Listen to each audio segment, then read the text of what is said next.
Hello and welcome to Cinema to the Letter. This episode is that atypical film known as Starman.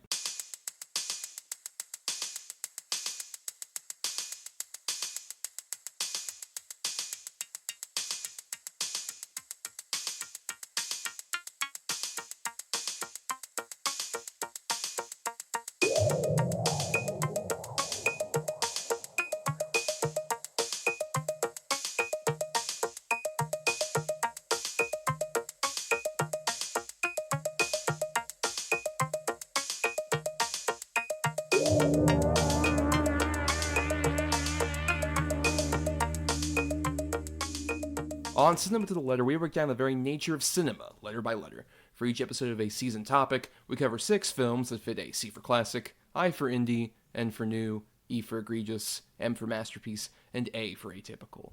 Because who doesn't love an acronym, am I right? I am Thomas, and define podcast for me. I'm not sure what that means. Oh, hello. I am Bryan, and I am still surprised that this movie does not play the David Bowie song, unfortunately. Or maybe fortunately, I don't know. I don't know where it would fit in this movie, but just kind of odd. I think they wanted to avoid maybe comparisons to a movie that starred David Bowie with a vaguely similar premise that we may talk about a bit later in the show. Put a pin in that. But in the meantime, welcome, everyone, to the newest episode of Cinema to the Letter, in which we are talking about, the final film in our Hard Sci-Fi season. Bryan, can you believe it? We've reached the end of our Hard Sci-Fi journey here. It always comes too soon at the end of a season.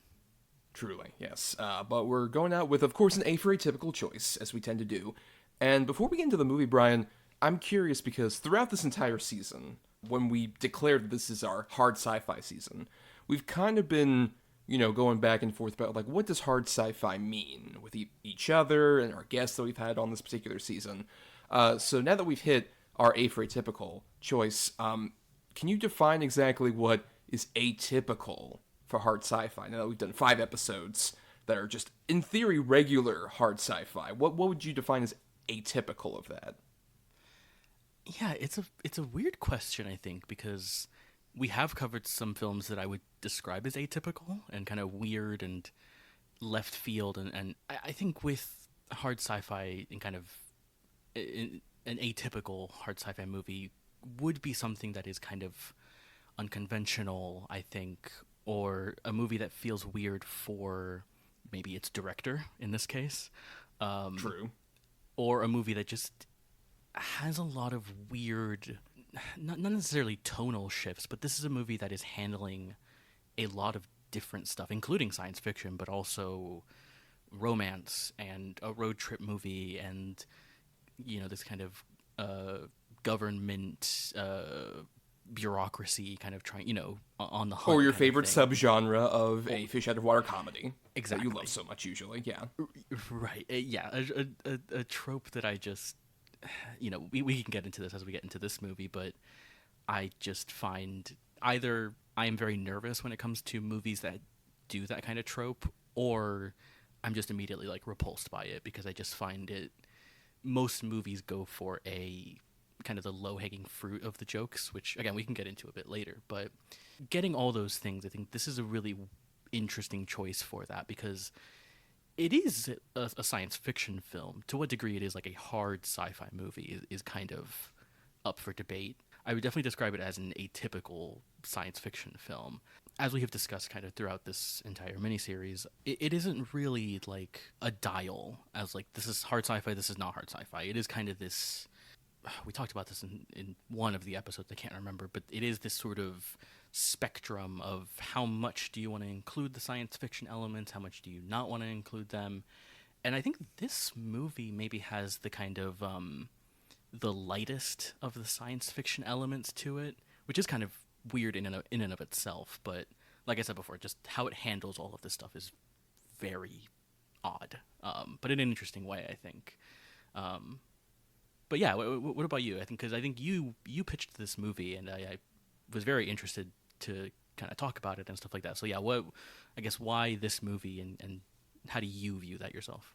Well, yeah, in terms of the sort of atypical for hard sci-fi, I think after going through like the previous five movies we've done this season, all of them I think have a more traditional kind of hard sci-fi base. Because when you think of hard sci-fi, you usually tend to think of something like a Blade Runner, or even like we talked about the Andromeda Strain, which I believe our guest on that episode, Casey Gerard, is the one who did that thing you're referring to, Yes. the spectrum analogy.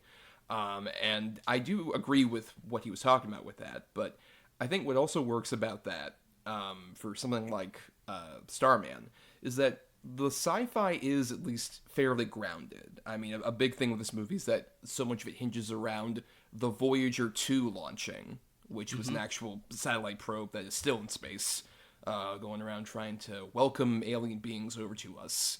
And I don't know, if they were to come over, it'd kind of be like inviting somebody to your apartment if it's messy.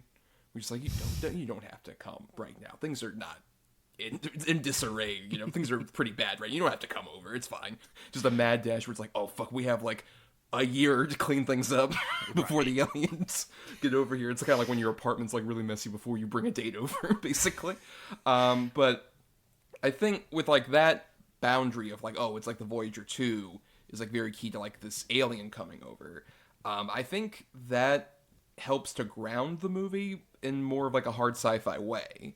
But at the same time, the sort of atypical angle of it is, like you were kind of mentioning, the other more like outside of the usual sphere for hard sci-fi. Because in the previous movies we've covered, there's been a bit like of action with like Deja Vu has a bit of that, also a crime movie. But even like there's the action kind of stuff of I, Robot, our favorite film from this particular season.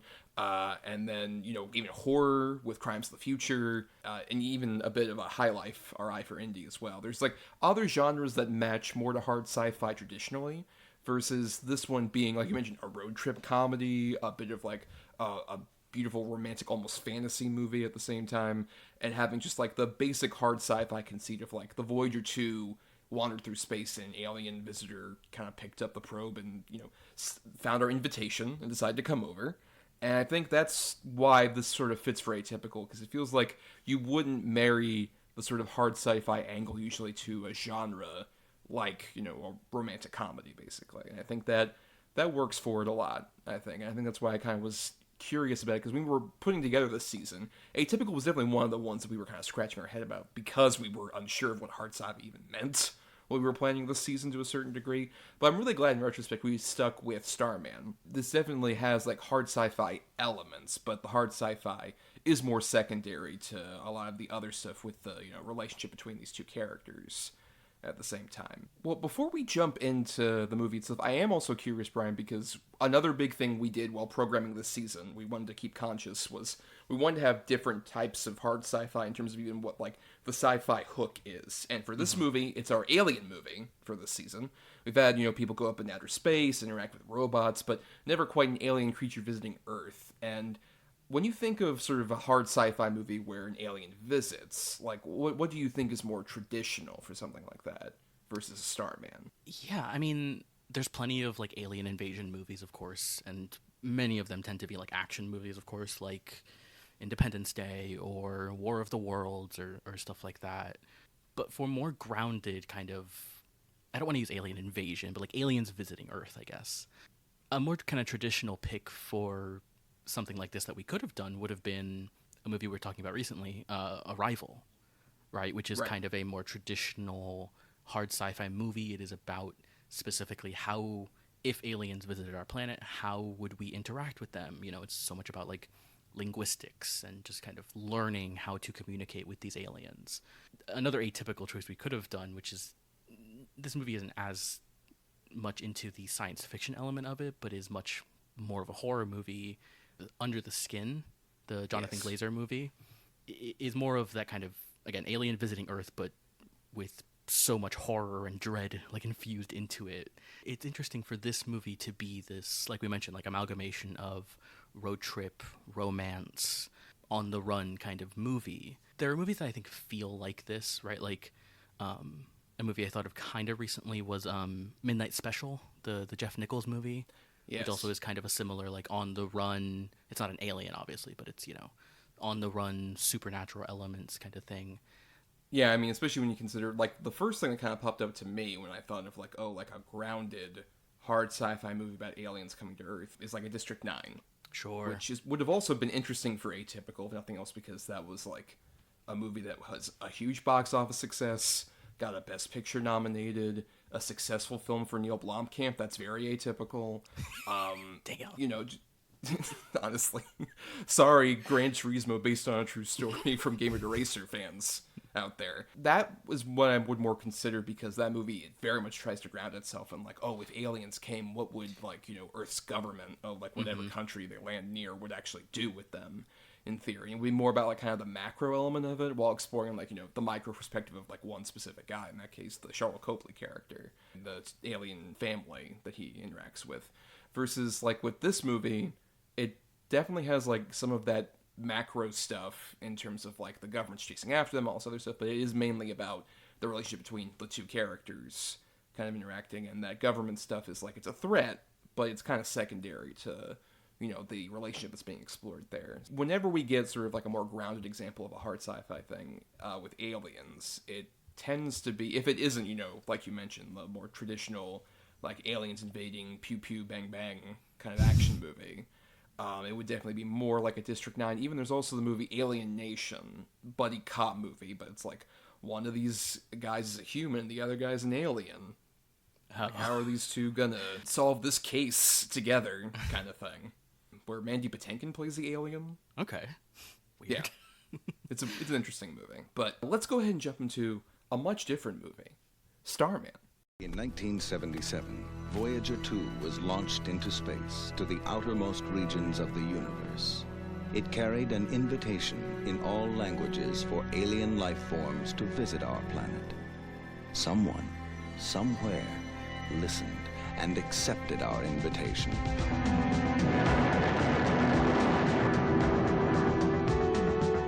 Get ready. Someone is coming. He has powers we cannot imagine, and the face and touch of the man she loved. I send greetings. How much English do you understand? I understand greetings in 54 planet Earth languages. So far to come, so much to do, so little time to fall in love. Look up. Company's coming. John Carpenter's Starman.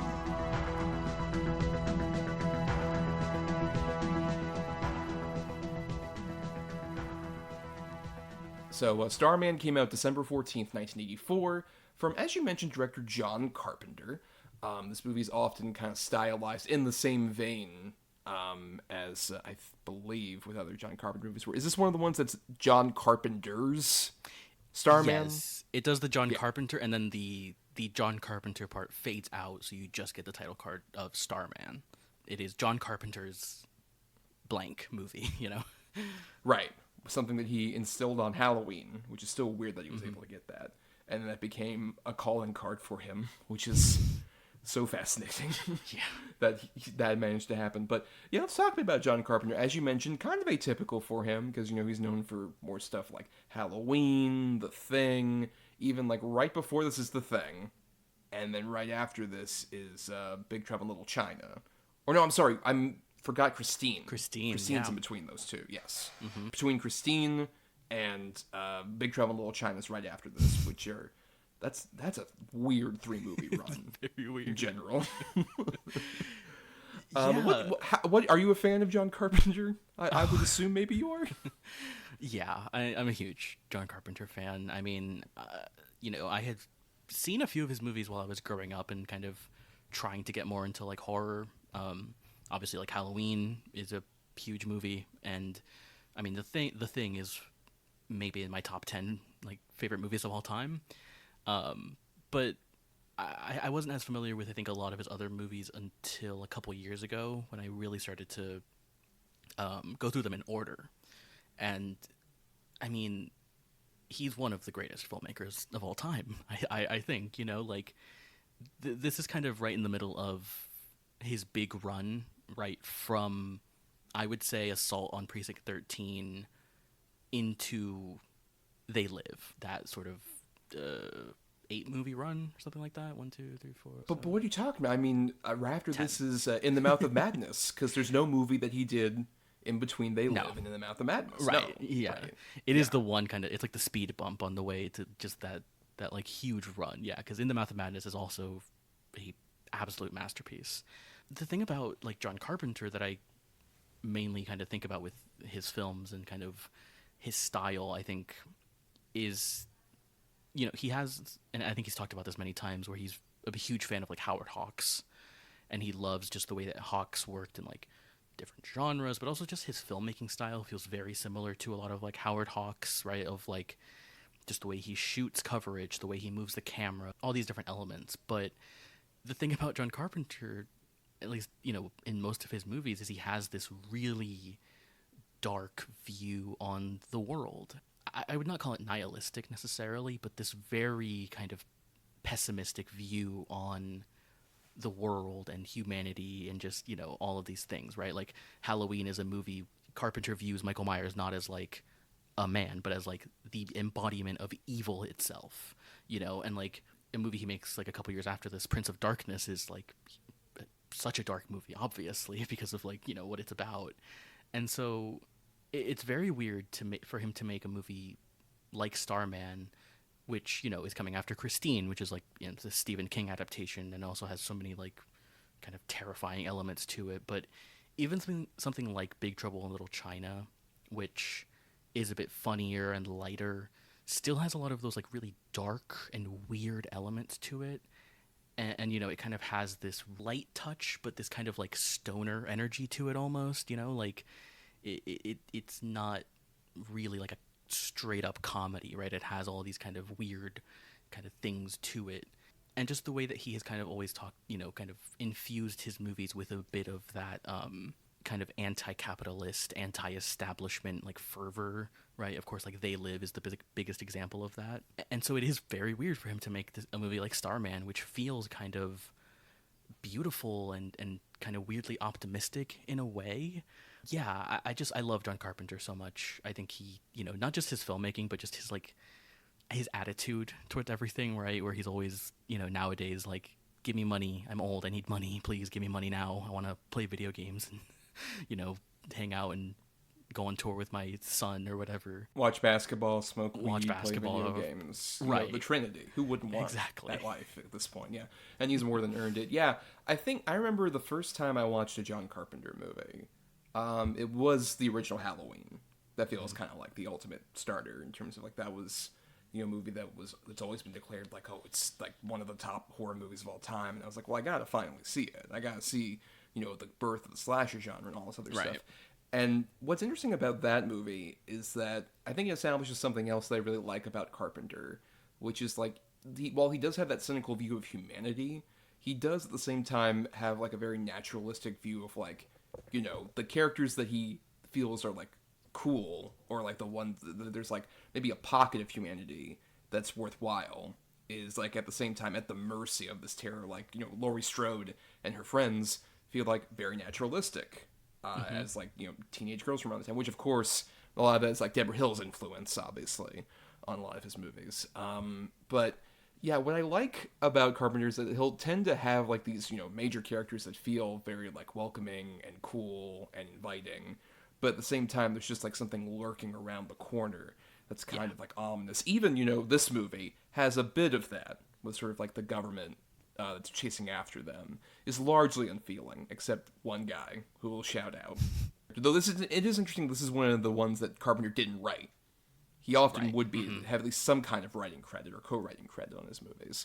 But Starman, by contrast to like what we've been talking about, is not nearly as cynical a movie as the ones he had been more heavily involved in terms of like on a writing stage, because, you know, this is after not just The Thing, but like an Escape from New York, or, you know, the Assault on Precinct 13, like you mentioned, even the original Christine, which was one of his early plays for like a job for hire kind of thing, where it's like, let me go ahead and just, you know, do this, like the, you know, Stephen King adaptations are all the rage, I'm gonna hop on that bandwagon. That movie still at the same time does have like sort of a tragedy and cynicalness about it.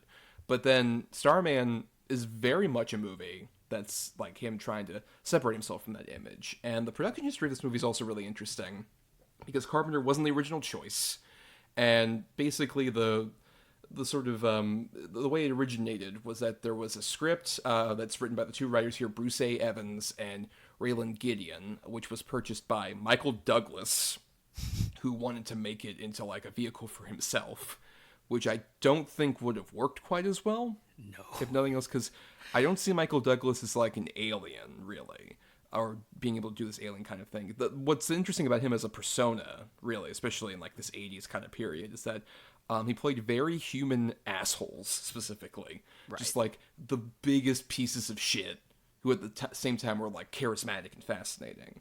And I don't think he could quite play the role here of the titular Starman with like that kind of energy that he has. But he originally, wanted to make this, and he went over to Columbia to try and make it. And Columbia was like, well, I don't know, we're in the middle of producing another movie with Steven Spielberg called Night Skies, which, has a bit more of this alien feel to it. I don't know if it's going to work out. And so they decided to go with Starman, just because they felt it had a bit more of like an adult-geared audience for it. So they're like, oh, you know what? Yeah, this like more kiddie movie that Spielberg wants to do isn't going to work out.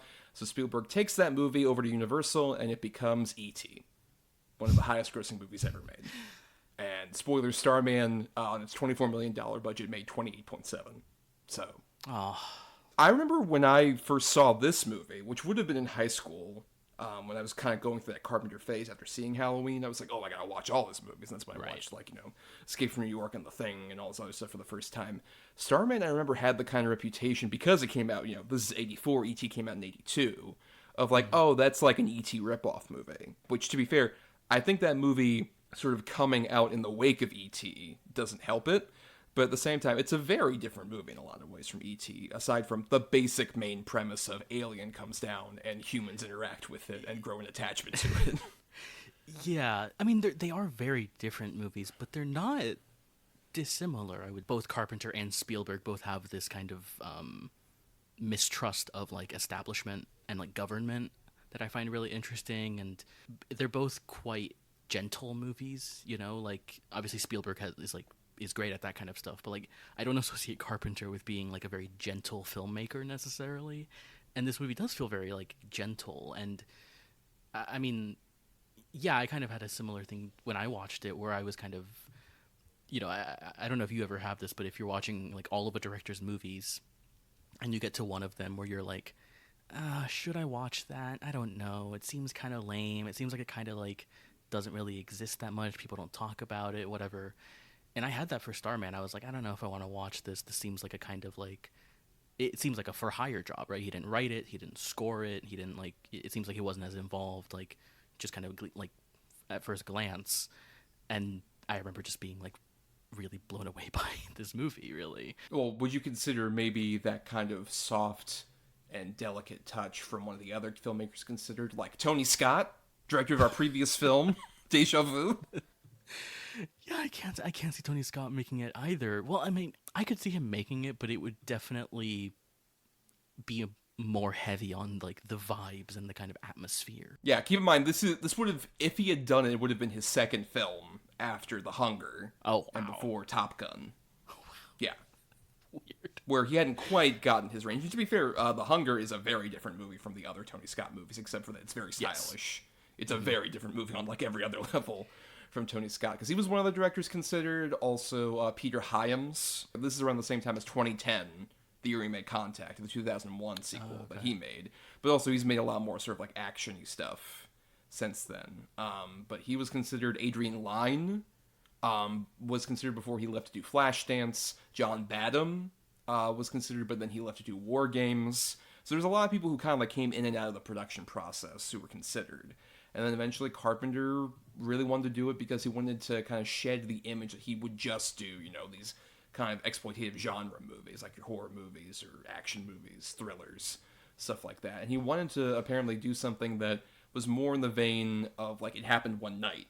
That was kind of what attracted him to this script, which if you don't know out there, 1930s movie, kind of created the romantic comedy, famous for being one of the few movies to win like the top 5 Oscars, like picture, director, actor, actress, and screenplay, adapted or original or whatever, having seen it happen one night, it does kind of have those elements to it. But at the same time, I do kind of like the idea that Carpenter was sort of attracted to that, because at the same time, what I do see of like Carpenter that's consistent here is like Carpenter likes having characters really go back and forth with each other. That's what I love so much about, say, like They Live, or in The Thing, of course, like all those characters bouncing off of each other. He likes the idea of people in kind of like contained spaces or like tight situations that have to like, go off of each other for things. And I think that definitely is like a recurring element that really works here, but at the same time he goes with like the more softer touch. I do love that whenever people bring up Starman, because I've seen a couple interviews where people have mentioned like, oh, you know what, a great movie that I really love, I think is underrated, is Starman. He's always just like, oh, how romantic. Which is like very sweet in a way, because like you mentioned, the kind of persona now of Carpenter, there was a point where he was just in a more bitter, angry state. I think in like the 2000s, where he's just like, give me money for remakes, fuck you. And now ever since especially like those Halloween sequels that he's done the scores for, he's just like, whatever, it's fine, I'm having fun with my kid, David Gordon Green's making these movies, that's great, I'm getting money, it's always wonderful. I get to hang out with Jamie Lee Curtis. Right, and then I can go back home and smoke weed and then play video games. Buy a new Assassin's Creed game. Or Sonic, my man loves like Assassin's Creed and Sonic and like Modern Warfare 2, like the most basic games. He just loves the shit out of. Yeah, I think he went crazy for like Horizon Zero Dawn a few years ago when it came out. Like Right. IGN will always do these like hey, John Carpenter, what are your favorite like games of the year or like for this year? And he's such a weird gamer, but yeah, like that connection to like It Happened One Night is interesting, right? Because it is like it is that connection that he has to, not to horror movies necessarily. He likes like rom-coms and like Frank Capra and Howard Hawks and kind of those directors like that who are a bit more romantic and a bit more kind of are unlike him, which is very interesting for him. I'm always interested when like it's like finding out like David Lynch loves like Jimmy Stewart and like just like loves like the Philadelphia Story and loves like that kind of stuff. It's always fascinating just finding out what these horror directors are kind of influenced by and how it's just not what you would expect necessarily. But at the same time, you can see kind of the influencer. Like there's a couple David Lynch characters who I could associate with like a Jimmy Stewart. Sure. Like Kyle MacLachlan and particularly Blue Velvet has like those initial aw shucks vibes. It's like I want to go steady with my gal Laura Dern, and everything's gonna go fine. Until, no, I'm gonna meet this Frank fella. I'm sure he's gonna be great. No, I like myself a Heineken. But yeah, you have that, and even like Carpenter has that too. Whether you mentioned Howard Hawks or even. He's talked many times about how he loves old westerns, but I do love that. I think it was Drew McWeeny talked about this when he worked with him doing like the Masters of Horror stuff. They tried to pitch like features to him, like him and his writing partner, John Carpenter, about like, oh, you want to maybe do a western? And he's always been like, nah, I would never do a western because I hate the idea of working with horses. Which, fair. That seems like a pain in the ass to do. But I think I love that story because it is so funny. Just he's made so many different kinds of movies, right? Even though he is like the master of horror, right? Like his horror movies are all very different, and just to imagine him wanting to make a western, but his one hang up is that like, nah, horses, I can't do it. Like it's really funny. Yeah, but you can see still that influence there in stuff like Escape from New York has a lot of western vibes, despite being a sci-fi movie set in the far off distant future of 1997. And which, by the way, Escape from New York is my favorite Carpenter movie. Love that movie so much. He's one of those directors where you could pick like any of his movies in that big run, and I would be like, yeah, fair point. Like, if someone told me that their favorite Carpenter was like The Fog, I'd be like, fair. It's a great movie. Now, if someone do something, Memoirs of an Invisible Man. Those memoirs. It's just like wild. I am curious. I want to study your brain as to why that's your favorite. Yeah, and also just kind of like going back a bit to that what we were talking about him, like the influence of westerns, of course, is like Assault on Precinct 13 being kind of a quasi adaptation of I believe it's Rio Bravo, with Howard Hawks movie, of course, which also has kind of that like hangout vibe that I think Carpenter really kind of, although he doesn't make hangout movie, I think he takes that and kind of infuses it a lot with like I said, that kind of stoner energy, which is like, of course, in like Big Trouble in Little China, and like They Live has a bit of that. So yeah, his influences are very, very interesting. Well, I mean, even this movie has a bit of that in terms of this kind of feels like, I'm trying to remember like a specific version of it, but there are plenty of Western stories about like, oh, hey, this guy from far yonder is trying to get to a specific point, like specifically very westward in Arizona in this case. And, somebody's got to like join along with him and go, in this case, in a car instead of like, a covered wagon, across the West to find like a specific location for him. That's not uncommon in the Western genre either. But yeah, I mean, let's dig a bit more into Starman. So if you're unaware of Starman, basically, we start off, as I kind of referenced in our intro, with the Voyager 2 being launched into space. If you don't know, real space probe satellite that went out there and had a solid gold vinyl record made of solid gold, where it had the introduction, it had a welcoming greetings of like hello from like hundreds of different languages, and also a big speech that is essentially welcoming like, hey, far out distant travelers in the galaxy, hello, come visit Earth, please do. And at the start of this movie, the Voyager 2 probe ends up on this one planet.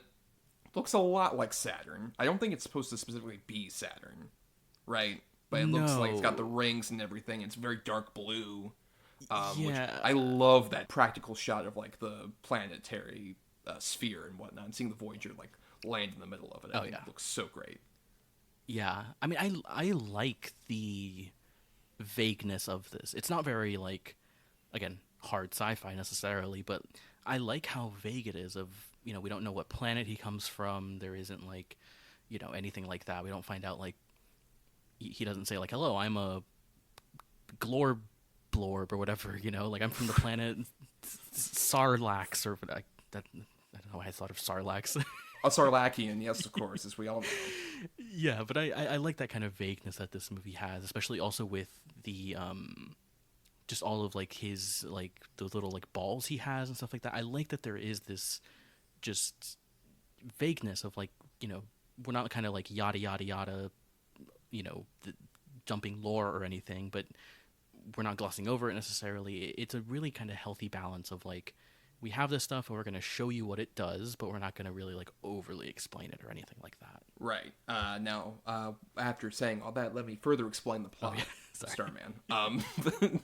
Now, basically, the Voyager 2 probe goes to this planet, and then we see a spaceship undock and fly off to Earth, and we see that the ship eventually lands somewhere specifically in Arizona, but one particular alien being lands, I forgot, is it like in Oregon or something like that? It looks Pacific Northwest. Wisconsin.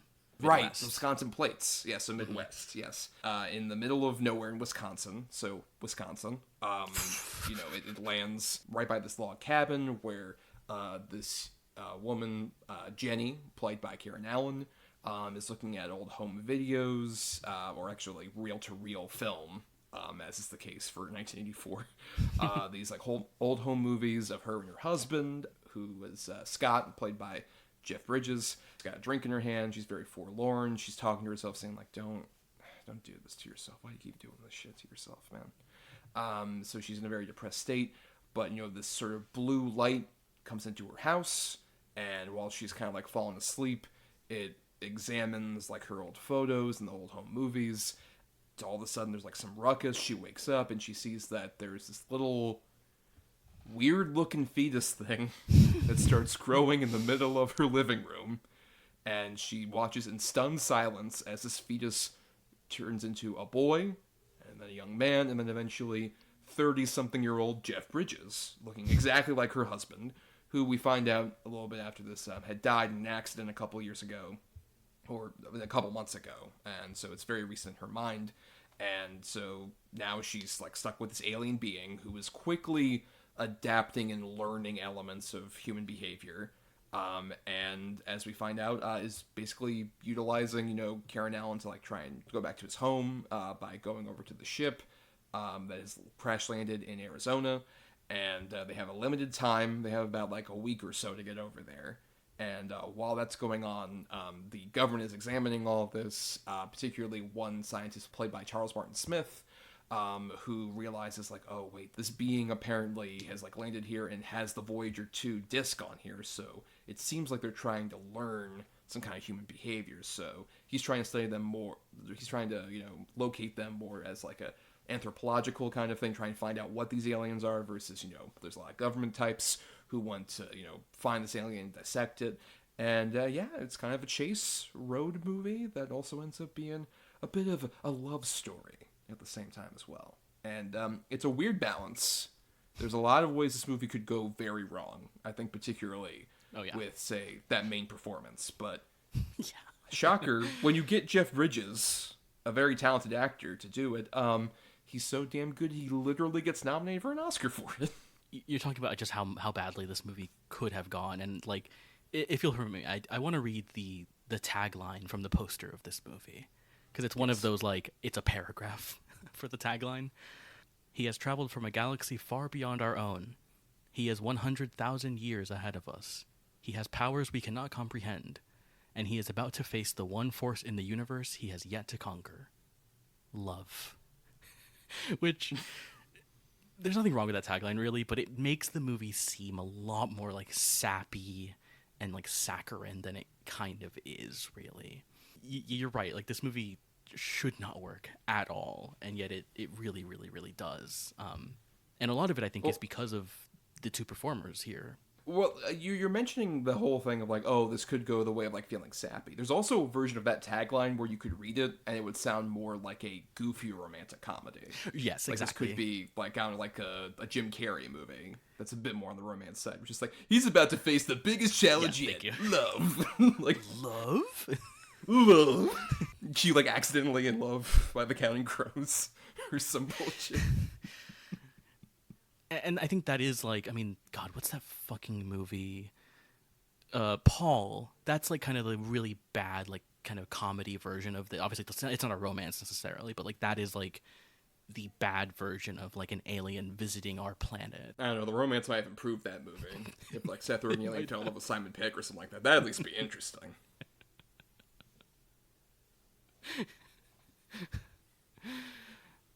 I never realized, like, I totally love you. God. Oh, man. Yeah. But that tagline, I think, also prepares you for something that is a bit more, like, Hollywood, maybe, and a bit more, like, not as human, again, as this movie really is when it gets to kind of the romance between these two characters and stuff like that. I think, yeah, but the movie really kind of becomes something really special because of the two lead performances here, which I think are just unbelievably good. But let's talk a bit about, so we've got our stars, it's Jeff Bridges and Karen Allen. And I mean, Jeff Bridges is obviously, I think one of the most incredibly talented, but at the same time very chill movie stars that we have. I think I definitely, became more familiar with his kind of, like, at least late 90s period. Weirdly, I think the first movie I ever saw Jeff Bridges in as a kid is a movie my dad at least liked at the time. I don't know if he still likes it as much, given who stars in it, is a similarly themed movie starring Jeff Bridges and Kevin Spacey called K-Pax, which is about, like, the roles are kind of reversed, where Jeff Bridges is the human guy, and Spacey plays an alien who's visited, and he, like, wears sunglasses, I remember. I don't know, it's a pretty forgettable movie, in a lot of ways. It's weird where Bridges has, like, I've seen him play very dramatic, I've seen him play very comedic, but in any regard, he tends to be at least just, like, a movie star who feels like you could be friends with him. The very rare kind of thing, where it is just like, I don't know, he doesn't seem pretentious about himself, especially, if you see him in any interview. It's just like, hey, man, no worries. What are you talking about? Post Big Lebowski, like, post Dude, he has kind of just donned that persona, not in, like, Ryan Reynolds way where he just only does Deadpool. It is just like he just seems very chill. Like, I remember I think last year, a couple years ago, whenever he did that like Hulu show, The Old Man, right, I remember he was on Desus and Mero back when that was still airing, and I remember he like showed up in, like, a cardigan, right, very Dude style, and wearing, like, Birkenstocks or, like, Crocs or something, like, just very chill and just very, like, laid back.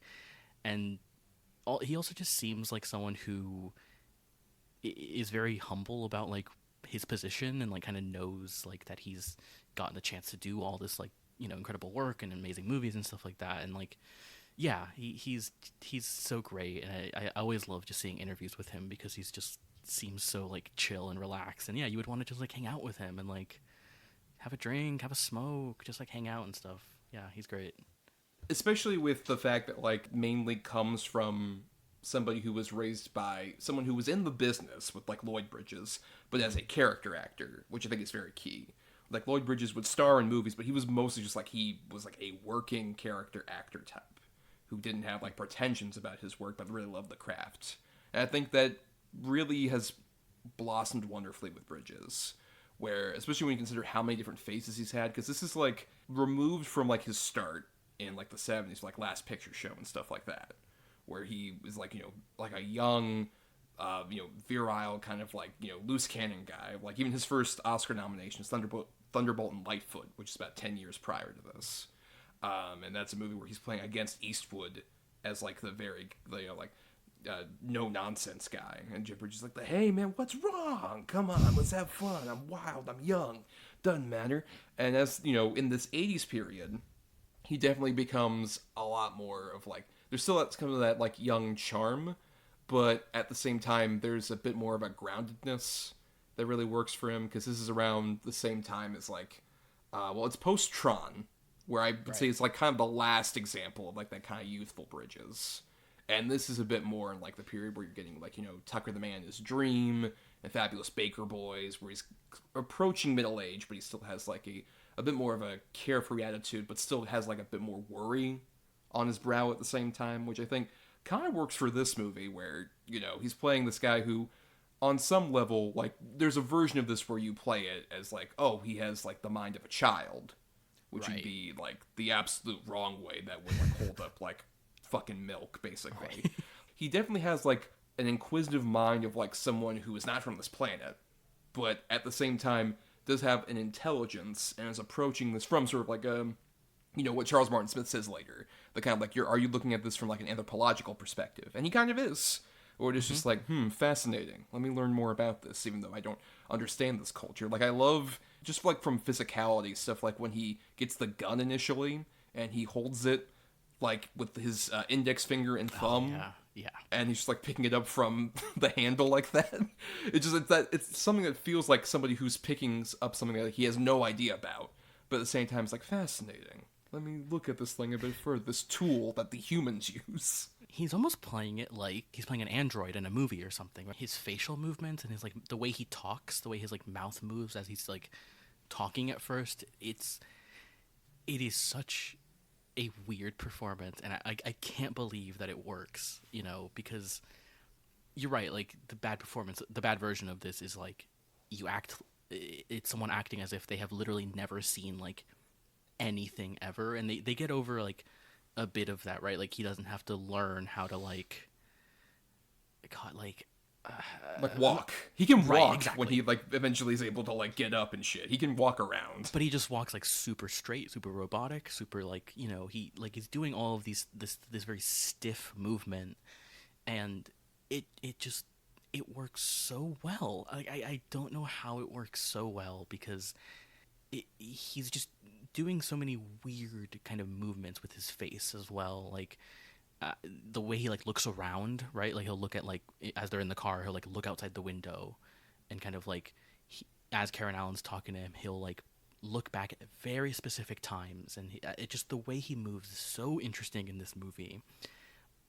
It's not surprising. Well, it's surprising that he won or was nominated for an Oscar, because this movie didn't do well and wasn't as big as like E.T., for instance, but it's not surprising because it's a really incredible performance, and it really is just, you need this performance to work for this movie to work, because right, like if Michael Douglas had played this or something and he would have gone for a completely different thing, the whole movie just crumbles like instantly.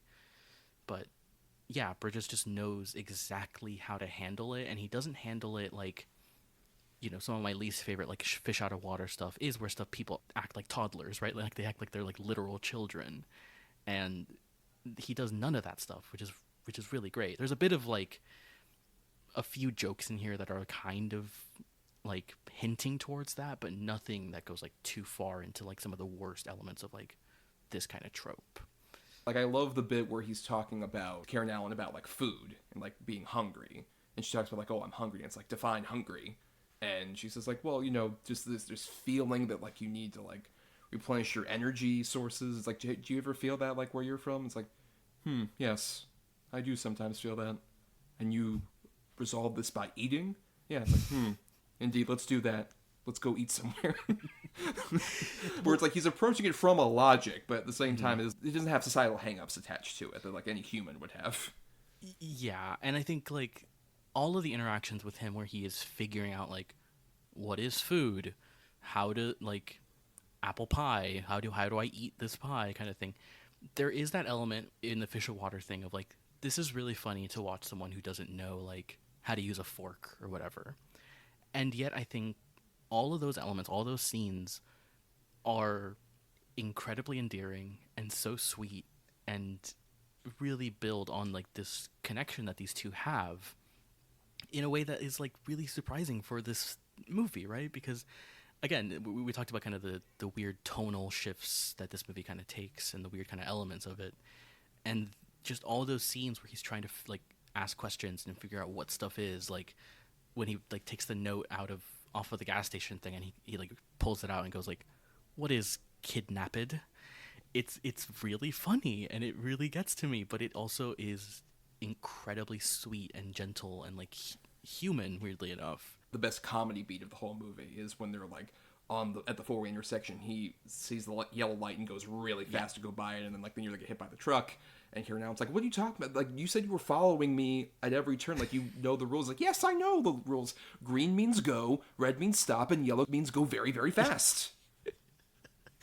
Particularly the look on Karen Allen's face against it, just like, fuck. No, he's right. Trying to do that. Exactly. Yeah. It's really funny, and it's like such an easy joke to make in hindsight, right? Especially like rewatching it or watching it a second time. You kind of, they set up that like her running the yellow light like pretty early, like I think a few minutes earlier. It is such a simple joke, and yet because of Bridges' delivery and Karen Allen's just like reaction to it, it works. Like, it works so well, even though it should not work. Like, that joke is so like dumb that it shouldn't, but it does. That's a good transition as any. Let's talk about Karen Allen. Yes. Oh man. One of the criminally underrated actresses of like this particular period, because obviously this is not too long after Raiders of the Lost Ark, where she makes such a big splash. She got her first film because she'd been in like Animal House, or I just saw a movie recently earlier today, The Wanderers, which is a Philip Kaufman greaser movie where she plays like one of the main love interests, which is very interesting. She's the cool one who in the 63 goes over to like, oh, let me pop into this club because I hear about this Bob Dylan guy playing The Times They Are A-Changin', which I was just like, is this about to become like Inside Llewellyn Davis? Is Oscar Isaac gonna like leave here and get like beat up by some guys in an alley? Weird movie. Good movie. But in any case, yeah, this is sort of her like the prime time in theory of like what could be her fame. But it is sort of a weird thing where I think it's partially like an issue of like Hollywood at the time, but even like Karen Allen's just career decisions. If you look, she takes a lot of like, big gaps, especially even after this movie. She doesn't make another movie for like 3 years or so because she just likes going on the stage. She much prefers doing, like, I've seen like interviews and stuff where she says like, I don't know, I just like doing like theater more. I'll stop and like do movies, especially like ones that are like a bigger payday. It's fascinating where she definitely feels like somebody who, in any conceivable world, in a world I would have preferred, would have been one of the biggest stars of like the 80s in particular, but she didn't have as much of a career interest in that, and also I think Hollywood probably didn't give her as much, because after this you get stuff like Scrooged, where she is the love interest for Bill Murray, basically. That's, you know, in that Christmas Carol adaptation, that's his version of Belle, the one that got away. I regret it every day of my life, that kind of character, which I can see because just like you look at Karen Allen, and like in theory, if you were in a relationship with her and that completely like broke apart, you'd feel so shitty forever. Yeah. Because, like, one of the most charismatic, beautiful women who's ever lived. And you're like, fuck. I messed that up? How could I? And she radiates that in this movie in particular, especially as she has so much lost at the beginning that feels very natural. Like when we're introduced to her in that scene I mentioned where she's like watching her home movies and like, you know, half drunk and feeling shitty and just being like, why am I even putting myself through this? Feels like a very natural, sad point to start somebody off on. And a real magic of this movie is seeing her gain a new lease on life. That feels very genuine. I am like so blown away by this performance in this movie. Like, she is so great in like Raiders of the Lost Ark. Also, like, I obviously that's her biggest role, but like, she is just so incredible in that movie. The more I watch that movie as I get older, the more I just realize how like integral she is to just that movie and how much it works. To the degree that every Indiana Jones movie afterward is pretty much, like I mentioned, being like, oh, the girl that got away kind of thing. Right, exactly. To the degree that they have to drag her back with like the last two movies. Right, which I think she's really great in Crystal Skull. I think she's game. I don't think she gets much to do after a certain point in that movie, but she's very game. And then, Very fair. the last movie just is a very much like, oh, she's here at the end. Spoilers if you didn't see Dial of Destiny, which I'm assuming is most people listening. Damn. Yeah, judging by the box office. Yeah. Yeah, but I will just say, like, even to this day, when she shows up in Dial of Destiny, I'm just thinking, like, Jesus, Karen Allen is gorgeous. Like, just an absolutely... She's aged incredibly well, yeah. Like, it's weird seeing her pop up and stuff. Like, I recently watched Cruising, the William Friedkin movie, where she plays, like, Al Pacino's girlfriend, which is just very odd, but she's really good in that movie as well. And... yeah, there's like a real vulnerability to this performance, not just because of like how we first see her, which feels very vulnerable. It's a really vulnerable way to start off this movie and introduce us to this character as she's like, yeah, having a drunk like night with some wine. She's like in a shirt and like underwear, right? Like just very cozy, and just her like reaction to seeing the little like alien baby thing is like incredible, because she has these like wide eyes, and which is used so much in this movie of just her watching something or looking at something, and in like the beginning it is just like absolute like horror and like dread of like what the fuck is happening right now, and completely silently. She doesn't say a word during that scene. Yeah, and that all, but I also just love her like when she eventually like faints and like passes out in the corner. I love her reaction when she wakes up and she's like, man, that was a weird dream. It's a very natural thing where like she's fallen into like a box that's in the corner, like the box that had all like the home movies and shit, and it's just like, I fell in a box, god damn it. I get out of this box. Yeah, and her character and kind of how this starts out is like he's kidnapping her, except he doesn't really know what he's doing, and it's a really delicate balance this movie's like kind of holding on to, because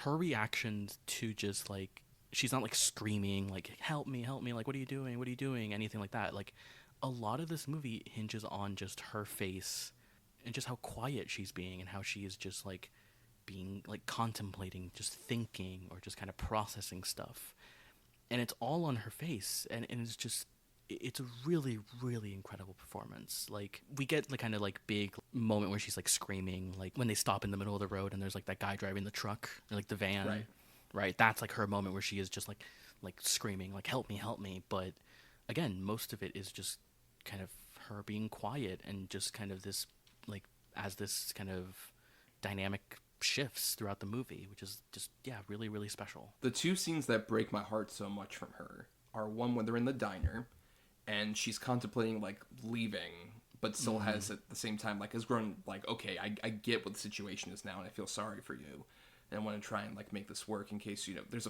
a point where she says like, let me explain to you about like how to use like a credit card and stuff in case, you know, something happens to me. And he's like, what do you mean like something would happen? She's like, well, sometimes things happen to people. And then she like starts breaking down a bit because she's contemplating about like Scott. She's like even says like, oh shit. And she's like really breaking apart. And then of course he says define shit, which breaks the tension in the best way, in a way that we truly need at that point. But my heart breaks for her then. And then later on when they're at that one other diner that's close to Arizona before they get over to the main spot, and she just talks to him, and she just asks him at a certain point, do you have a wife where you're from? Somebody who you're close to? And it's both a thing of like she wants to be that person obviously for him, but I also interpret it almost as in case like I can't be with you, you do have somebody, right? Mm-hmm. You do have someone out there, which is like it's so like beautiful and tragic and heartwarming because she has such empathy for this guy, even if she does want to like in that earlier point wants to leave. Still, she's like, well, now that I know the situation, I don't want this guy to be like completely lost. He wants to go home. I want to help him out with that. She has a clear empathy for people that's really like heartwarming. Yeah, I love that scene when at the diner when she is like about to leave but doesn't, because you can really like you can see her kind of go through the kind of conflict of like, I still want to get out of here because I this is not a situation I'm like completely comfortable with, and I'm kind of, you know, it's very unnerving, but there is that kind of the way she's talking to like that like the server like lady who's like who gives him the pie, in the way she's like, you know, she isn't like, hey, give this to him, bye, I'm out of here. She like is very like kind, is like, hey, that guy, like, can you give him this stuff, like I gotta go. Like there's something so human about like just the way that she interacts with everyone in this movie. The scene that really like gets me is the one where when they're in the back of the truck. It's when they leave the like the big roadblock, right? Yes. Scene, and they're in the back of that truck, and we get that like gorgeous background of like all those mountains in the background, and it's just like this beautiful static shot. Her explaining to him like why she couldn't have a baby, and again, what I love about like her performance and her character is she doesn't over-explain a lot, you know, and she leaves things to be kind of vague. And this movie doesn't do the thing where, you know, Jeff Bridges' character needs to know everything about her life, and like she doesn't go on this long thing explaining like how her and Scott met or like, you know, anything like that. It is, she explains at one point about this. She talks about like 2 winters ago I met with him and I was showing off and skating, but like yes, that's it feels great. But it feels a lot more natural. It feels a lot more just kind of like her explaining like why she had an attraction to this guy, and it helps inform Starman in this case about just like, oh, okay, she really lost this person and felt so bad for her, which is why I think the big thing that this movie manages to pull off, despite the fact that on every level it's like, this shouldn't work, when they end up having sex on the train, when they have a literal roll in the hay on hay, which master filmmaker Carpenter could only do that.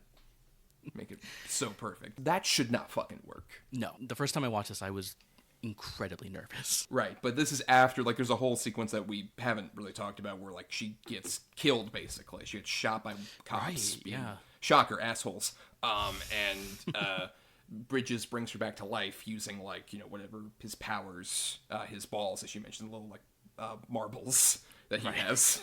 That he, like, throws around. And then he brings her back to life, and he mentions, you know, after they have sex, that it's like, oh, I gave you a baby. Oh, my and I know you wanted this for, like, you and Scott. And he very respectfully says, if you don't want this, I can stop it. Yeah. Like, he gives her an out of, like, you don't have to have this baby if you don't want to.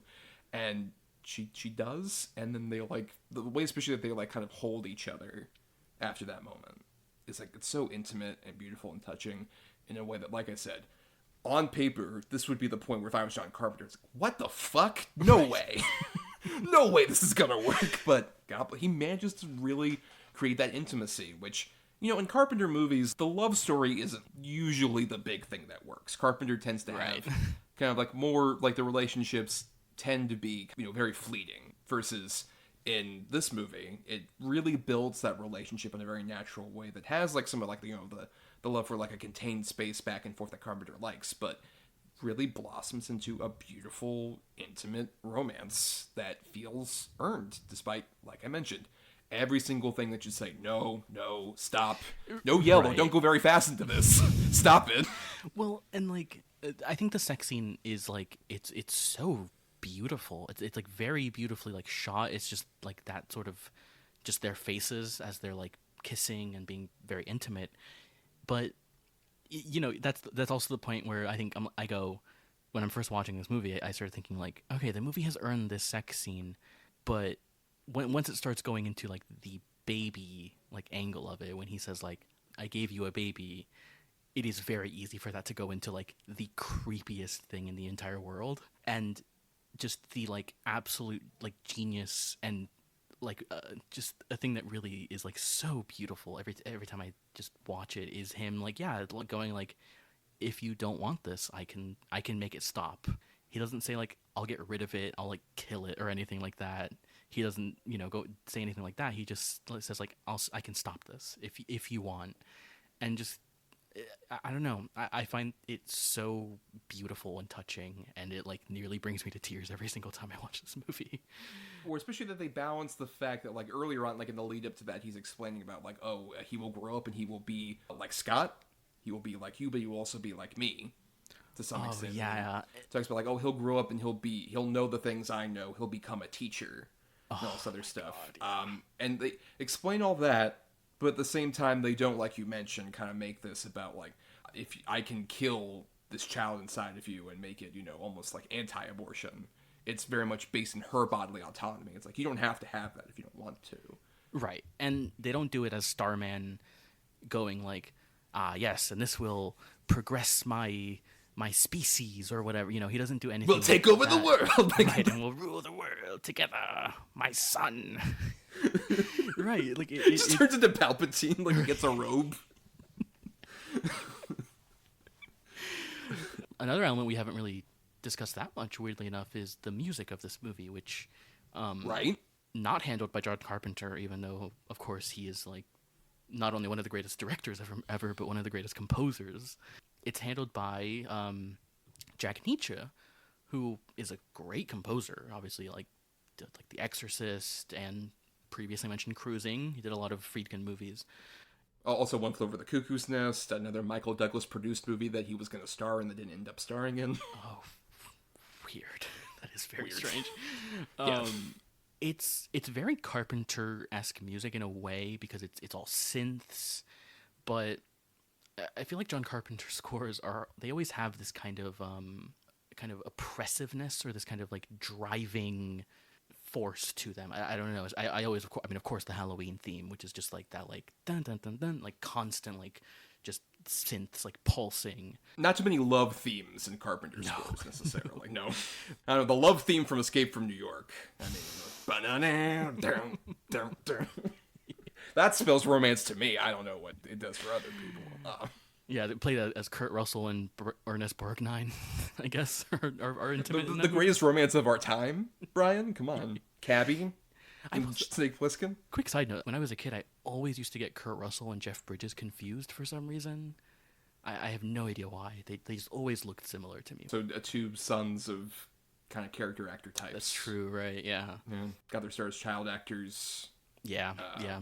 Both become long-bearded, white-bearded gentlemen.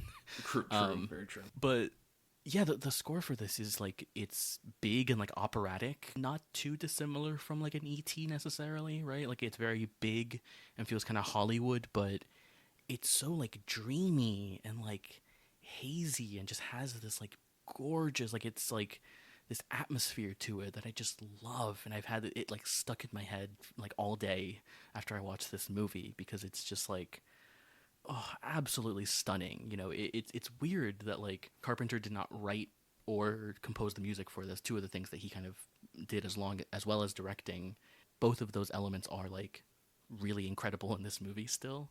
Particularly my favorite track from the score is what plays over the deer being resurrected, which I think is also like the true moment where Karen Allen's just like, I can't abandon him. That's like such a crucial moment of just like her seeing like this alien have empathy for, in that case, like a dead creature who is brought back to life and then like scurries off and pisses off Ted White.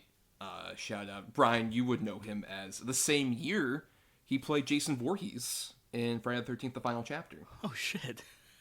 Yeah. I was wondering, like, there's something really tall and lumbering about this guy. Because he was an old stuntman who had like doubled for John Wayne and shit like that previously. Oh, wow. So he has that kind of affect to him. It's just like, what are you doing to my deer? Where'd it go? Oh, went off into the woods. Funny man, huh? Like, pow, bingo, yes.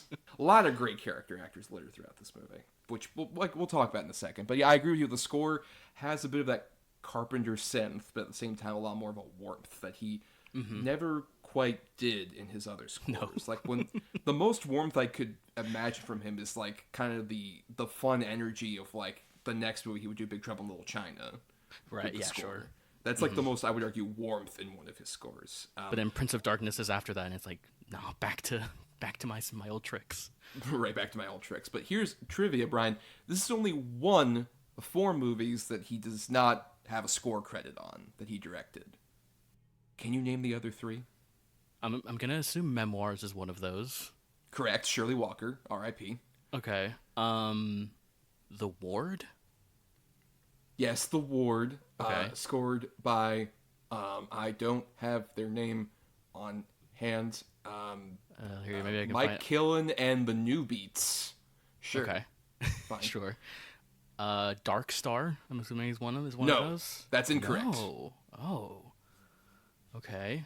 I'll give you the hint that it's at least during, like, the big Miracle run. It's one of the ones during the Miracle Christine? run. No.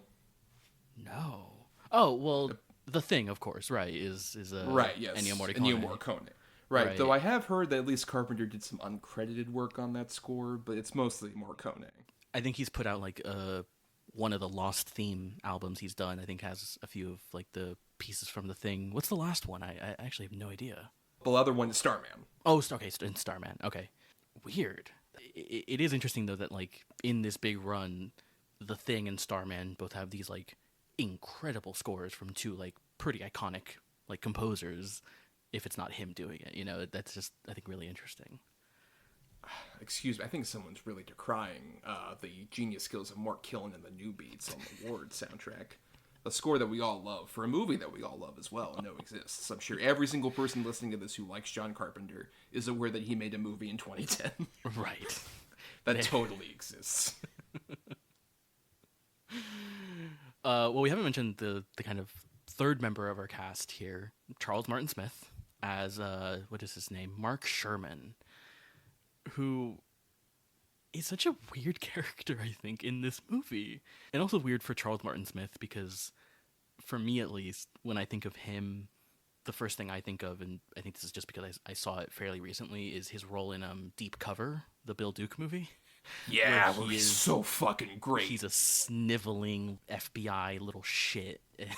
The embodiment of everything that is awful about law enforcement in one small package. Yeah, and in this movie, he is, like, warm and very nerdy, but, like, has a lot of that empathy and that kind of, like, actually, you know, he actually cares about, like, humanity and aliens and just kind of, like, he has that kind of energy of a kid who read all about aliens and just grew up to do that as a job, which I really love, because, like, his character is another element of this movie which I find, like, so fascinating. But yeah, he's a really interesting part of this movie, and he's kind of not what you would expect from that character, right? Of, like, the federal agent hunting these people, like, on the, you know, going on the run, or sorry, it's not what you would expect for this character of, like, the federal agent, like, hunting them down as they go on the run or something like that.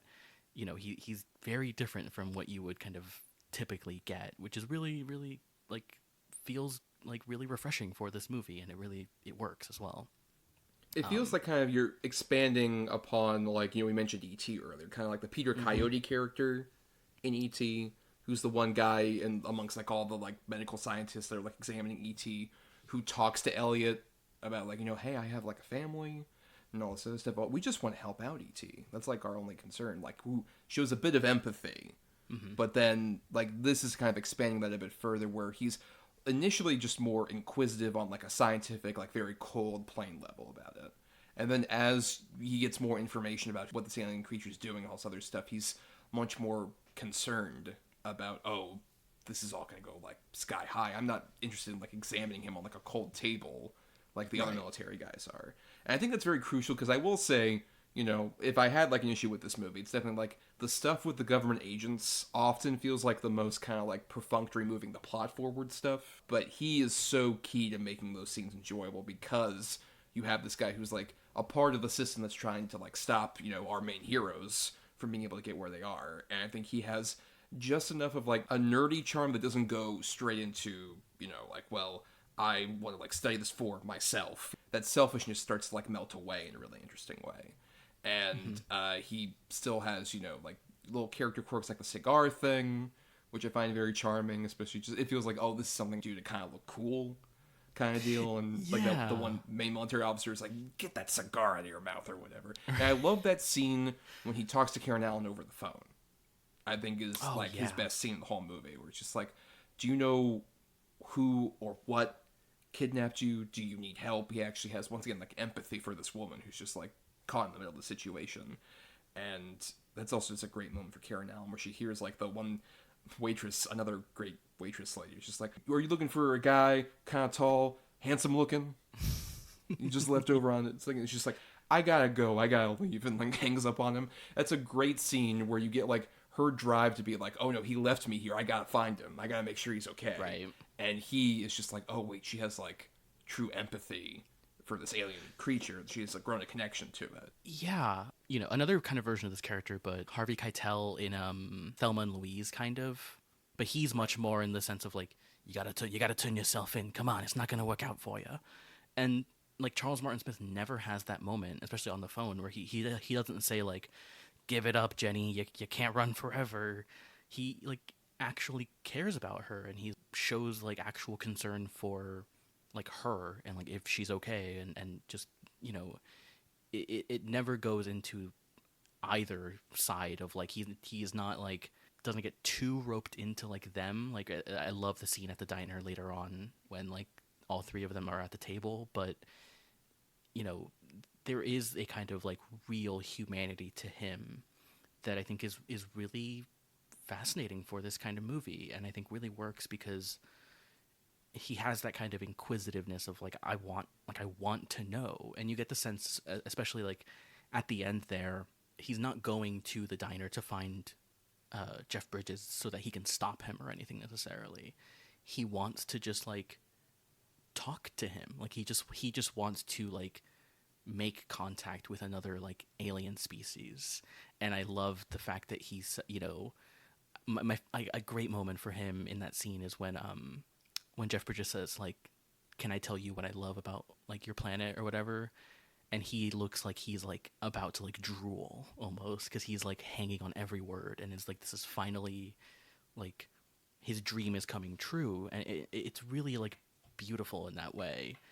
You kind of mentioned earlier how like this is not a very cynical movie really, especially for Carpenter, but I think all the stuff with the government, with Charles Martin Smith and like his higher up, is this kind of, like I said, like anti-establishment kind of thing. It you know, obviously this movie is like rooted in the like optimism of the Voyager 2, right? Where it's like, come to Earth, we want to discover like aliens, we want to know what's out there.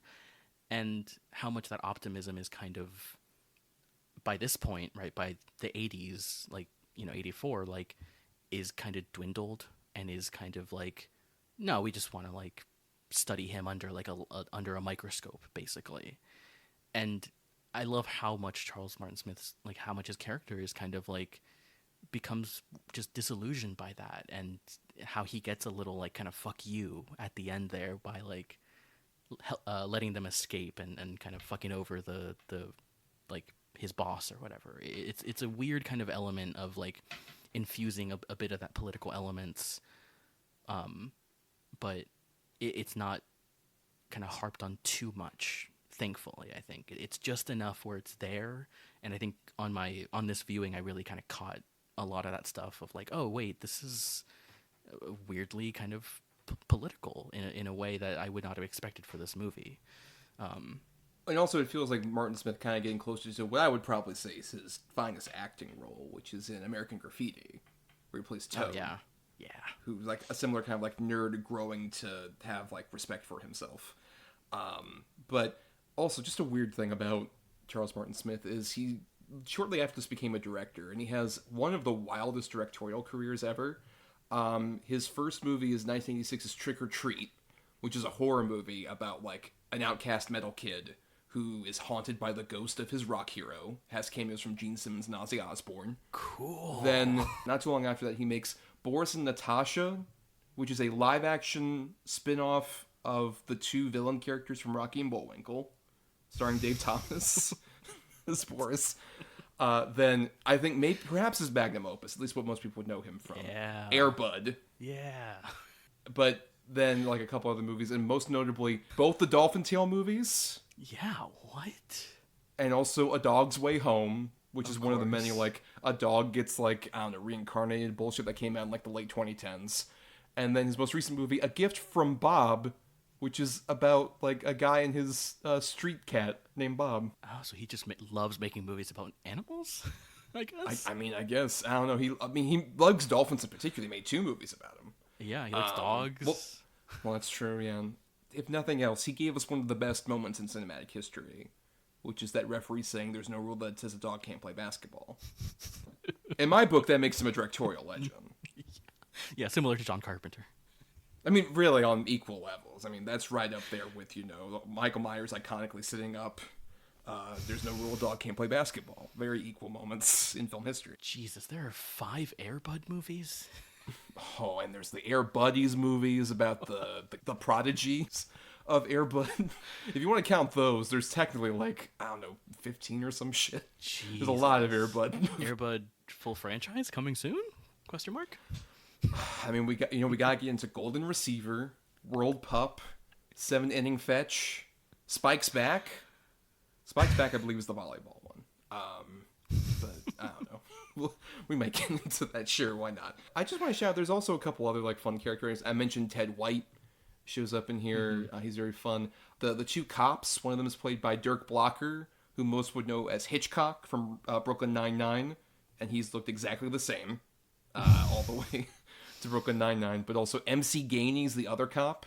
One of those guys who's just been in, like, everything. You look at MC Gainey's filmography, it's insane. Yeah. He is, like, one of the hardest working character actors who's ever lived. He's in, like, Django Unchained, but also, are we there yet? Like, that's the range he's got. Right. But then also, one of Carpenter's favorite guys, George Buck Flower, plays the cook, who ends up giving Bridges a ride, which is a great bit, too, where he's just like, what do you do for a living, when you're not going around? Like, What's your line? What's your line? I make maps. It's like, you make a lot of money off that? I make maps. Yeah, you don't make a lot of money being a cook either. And that's one of the best, like, physical bits too for Bridges, where he gets the cigarette and he starts, like, smoking it. Initially he's like, oh, okay, I see, like, puff it in, all right, and then just he's coughing, like, jerking forward, like, he's almost about to vomit. Really funny. Yeah.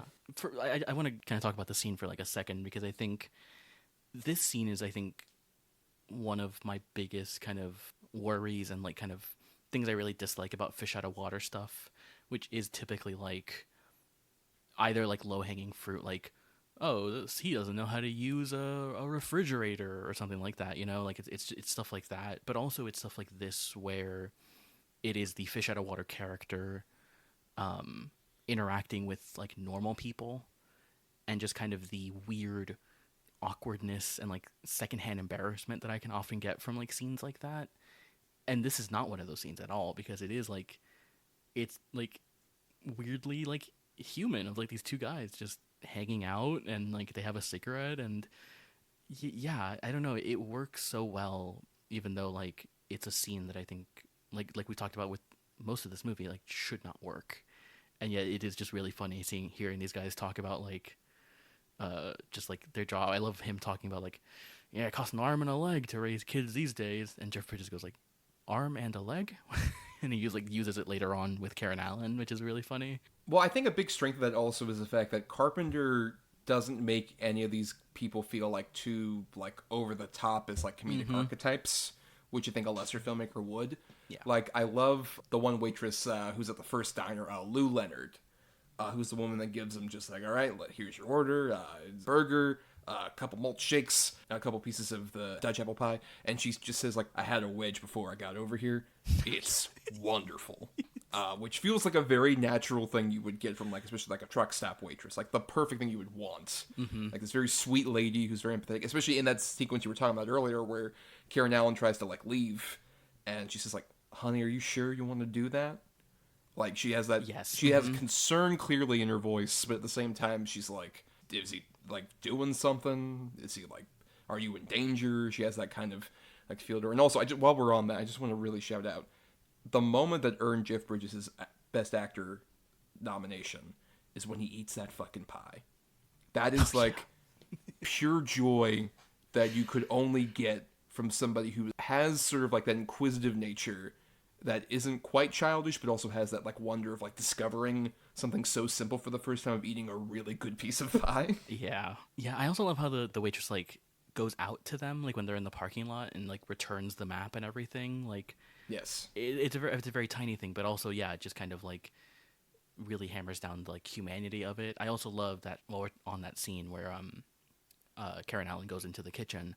I love that it's all handled in like one shot, right? It's like her walking up, it pans over to them in the kitchen, and then it does like a quick kind of 180 to outside.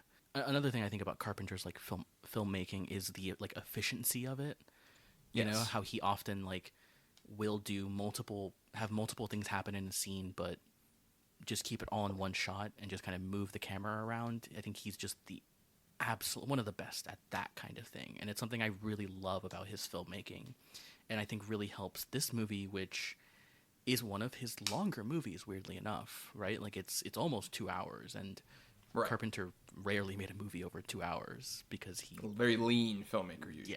Really respects the audience time, or really just knows how to pace a movie as well.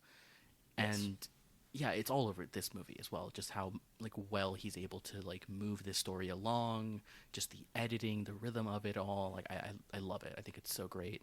It's kind of a good transition, honestly, what you were talking about, into at least the special effects, which I want to talk about briefly, because they also kind of lead us into the ending of the movie, which I want to spend a bit of time on. But the special effects stuff is incredibly fascinating, especially considering, like we talked earlier about like the whole transformation scene that happens early on, or even like the stuff with the map. I love that, where like he has the light come out and like it has a whole map of the U.S. on the windshield. It's such a cool kind of like, almost neon grid kind of thing. Bridges knows the grid, as we're all aware of this time. I like the fact that the effects don't feel like they were really intrusive, and most of them hold up pretty well. Like, honestly, the only time it kind of feels wonky is the bit where they have the car crash and he saves her out of the car crash. Sure. When he comes out of the fire, it's a bit wonky there, but otherwise I think the effects like really work solidly, especially for the time. Yeah, I mean, like the opening with like the baby, like it's really scary. It's like really horrifying to look at. It is the most horror kind of element of this movie for sure. That sequence. Yeah, it almost tricks you into thinking like, wait, what movie am I watching? Did I like? Is this the right movie? Like, it's very gross, but like, I love the thing with the map, and I love how it's like reflected onto like their faces, so you can see like the red lines on their face. I missed the credit. There were the three names that were kind of working on the visual effects for the baby, because I know it was Stan Winston, Rick Baker, and there was one more kind of other legendary figure there, but I can't remember right now. I'm looking up on IMDb right now. I saw that credit and I was like, oh my gosh, like these three like titans of visual effects all worked on like this like little sequence. It's incredible. I'm guessing, are you referring to Dick Smith? Yes, yeah. It just insane that like three of those like big titans of like this era of visual effects all like worked on this movie, and on that sequence in particular is just really, really cool, I think. Or even just, someone who's not in the credits, but I'm seeing here listed at least, is Tony Gardner, who worked with Rick Baker, who at this point is probably most famous for, he's been doing a lot of the effects for Chucky ever since I think the second movie, and now into like the modern show and stuff like that. And yet what I like about like the baby is definitely, one, looks creepy, but at the same time it looks just like the right middle ground between regular infant and weird abomination alien who's trying to kind of like understand our ways at the same time, trying to like get our physiology correct, which I like that even just as like a hard sci-fi concept that like Bridges is like Starman character has to take the form of us, because like when he is like wandering around, he's like a blue light basically. Right. He's not like quite our tradition. I love even the implication later on when he talks to Charles Martin Smith about like you what I love about humanity is you all are at your best when things are at their worst. You guys are very unique for the span of like species out there, and there are so many. Like that implication that like, oh, I'm just one of various different aliens that could have fucking come over here. But like that sci-fi element, like, oh, okay, he has to like take the form of a human, and when he does that, he has to like, when he finds a specific model or whatever, like the specific model person that he wants to imitate, he has to go through their entire life cycle up to that point in a way that there's a shot, especially where it's like the little boy kind of like bends over and you see his back kind of stretch. Oh, yeah. And you could have done almost like a full-on body horror, like American Werewolf in London thing. Sure. But I like that they pull back from that. That's just kind of like, it's not a painful experience for him. It's just kind of like moving by pretty fast. Especially even like the stop motion that happens is really cool. Mm-hmm. Where you see him age from like teenager to about Jeff Bridges' age. It manages to, you know, have this kind of hard sci-fi sheen around it with like stuff like that. Or I love that one shot of him, like, that is what really spooks Karen Allen and gets her to like nearly leave in the car, where he's like got the balls and they're like starting to like float around. He floats, and they have that shot that's clearly like Jeff Bridges upside down probably, and they just like flip the image because his hair's up and shit like that. Mm-hmm. But he's just like floating there, almost like, you know, cosmically in some kind of weird meditative state. I love elements like that that, like you mentioned, aren't overly explained, but just give you enough of indication, like, oh, okay, he's like loading up everything, right. Just like loading, downloading data, working off, dial up because 1984 or whatever. Another kind of hard sci-fi element that they explain a bit of it with like Charles Martin Smith later on, like the lock of hair that he finds, which is like what he uses to become Jeff Bridges basically, because it has his like DNA in it, and that shot of like zooming into the hair, like follicles, it looks like trees eventually when it's like zooming in, is so wild. It's such a weird shot in the movie, and I like how they explain it later on, where Charles Martin Smith's boss is like, but is this possible, blah blah blah blah, and Charles Martin Smith's like, right now, like with our technology, no, but he can. I like that scene of kind of like, that's the bit of kind of lore dumping we get a little bit, and even then it is kind of like Charles Martin Smith going like, I mean, I don't know. Like, I don't know how any of this works, but I'll try to find out maybe. While we're kind of talking about that early sequence, I love the shot of Jeff Bridges looking out the window, and it is this kind of visual effects shot of like, you get like this like sunset look, and then like the trees in the background. It looks like so like gorgeous and like expressive and everything. It looks really, really, really great. Well, I mean, that also, you know, another big special effects bit, and this is the ending, where you have this ship land, which I love the fact that it's ostensibly like a planet-looking thing. Like it has like the Saturn rings and shit hovering on top. And I like that whole factor where it's in the middle of the day. Like I think most alien movies, when you have this kind of thing, it would like be in the middle of darkness. Right. Close Encounters. Like, really, right. Or E.T. even, of course, sure. When like the alien ship lands. It's in the middle of broad daylight initially, and just the magnitude of the ship changes the atmosphere around the two of them to be like that weird red and blue light, and that moment is so beautiful between the two of them. Just, well, tell me how to say goodbye again, and she's like, I want to go with you. Like, no, you'll die up there, and like handing her the little ball, and it's like, what is that? It's just like, he'll know, you know, the child will know, and just tell me how to say goodbye again. It's so touching, and he like wanders off, goes up, and then the final shot being Karen Allen's close-up. Look, Carpenter knows where the money is. You gotta have a close-up of such a beautiful face like Karen Allen just like looking up at the stars is like perfect. No other way this movie could have ended, quite frankly. Yeah, that I'll say, like, that shot alone, like the final shot, should have won her an Oscar nomination in and of itself. But yeah, I mean, I love like when she says like, take me with you, and he says you'll die, and I think she says something like I don't care. Their love is like so powerful that she just doesn't care if she lives or dies. She just wants to like be with him. It's so incredible, and it is also the part that feels kind of the most E.T., obviously because it is like a farewell, I'm crying, right? All these things are lining up, especially when you get to that final kind of set piece in the canyon, which is like really incredible, like just kind of as a location, like a set piece. And all the helicopters flying around and shit. Oh yeah, that shot of like all the helicopters is like kind of insane. Like it's really, really, really. This movie feels like it has a much bigger scale than like based on its budget, really, which is really a testament to like John Carpenter's directing skills. And that's I think where the score also is just going like insane, and it's just like another connection to E.T. Yes, right. Yes. Also a detail I really love that I'd forgotten about, honestly, until we watch it this time. I love that just the weird atmosphere also makes it snow at the same time. Yeah. That feels like so unique, especially as a factor that like, the weather changes around like this planet being here, basically. Yeah, even though they're in like Arizona, but it works so well. Also, getting to that set piece, I did kind of wonder like, how does this movie end with the planet like landing here? I don't really remember it.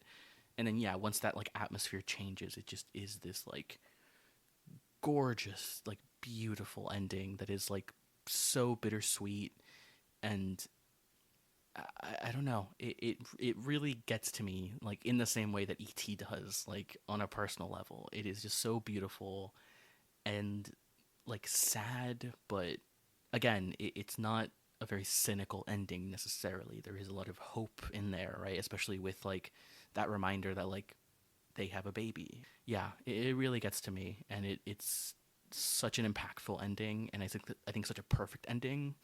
Obviously, the last shot is just like absolutely perfect, and I love just the fade to black is just like so like perfect. And what's interesting about that ending too is that it could, in theory, tease a sequel. Like you could have done a sequel to this, and I mean, there technically kind of is in the form of a one-season TV show from 1986, starred Robert Hayes as Starman. Most people would know him as the lead from Airplane. Oh.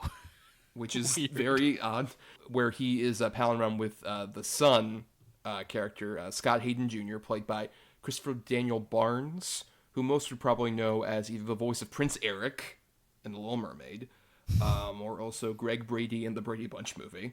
And apparently they go on it's another like kind of on the run show, but the premise of that one is the two of them are looking for the missing Jenny, who is not mostly in the show until I guess like the finale, where she's played by Erin Gray of Dirty Dancing fame, and the government's chasing after the two of them. I haven't seen any of that show. Sounds like I don't want to see that. Yeah, because I don't really need a fucking sequel to this movie, because that ending is just complete enough to where it's like, she would eventually raise this child and, tell him where his father came from, which is another one we didn't talk about, like on the train.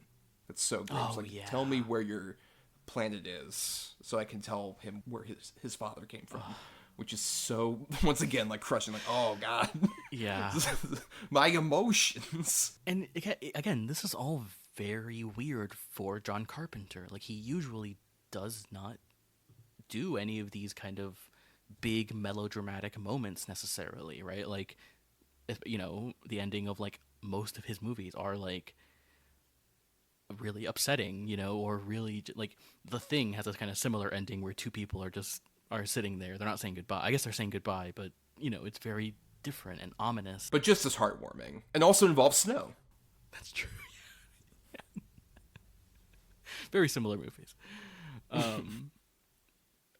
Yeah, it's all just very weird for Carpenter, but it works, and I think it is the thing of the fact that Carpenter, although he made a lot of horror movies and still has clearly an affinity for horror, he also loves like old like romance movies, old like westerns, influences from various different places that kind of really come together in this movie in a very, very weird way. But it's really beautiful, and I don't know. It's an outlier for John Carpenter, but like in the best way, weirdly enough. Yeah, I mean, those sound like the good start to final thoughts, Brian. Why don't you just sure, yeah. Go ahead and start wrapping. What are your final thoughts on John Carpenter's Starman?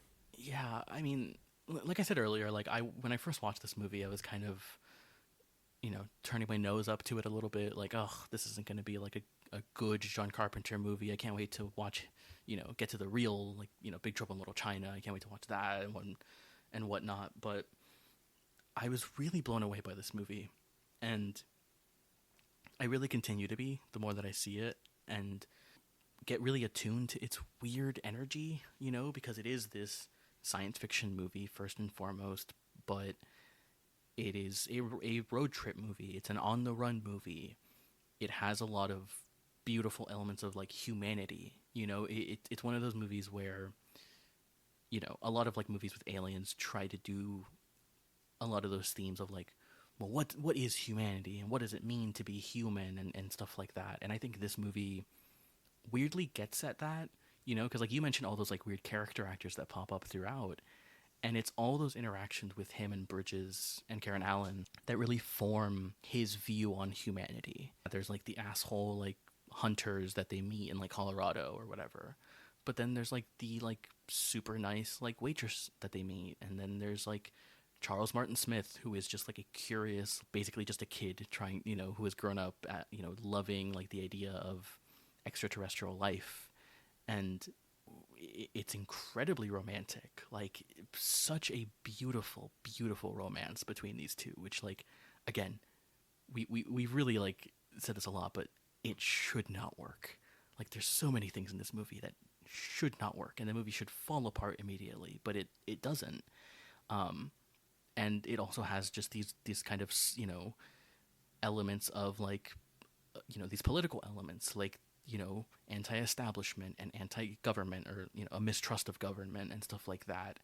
And I think, you know, that's the most like cynical that the movie gets, right? Is this idea of like, you know, yeah, we sent the Voyager 2 out as like, you know, inviting aliens, but the reality is like, if we ever got our hands on one of them, we would just like, you know, put it under a microscope and like torture it and want to study it in that way. Whereas Charles Martin Smith's character just wants to like talk and like communicate.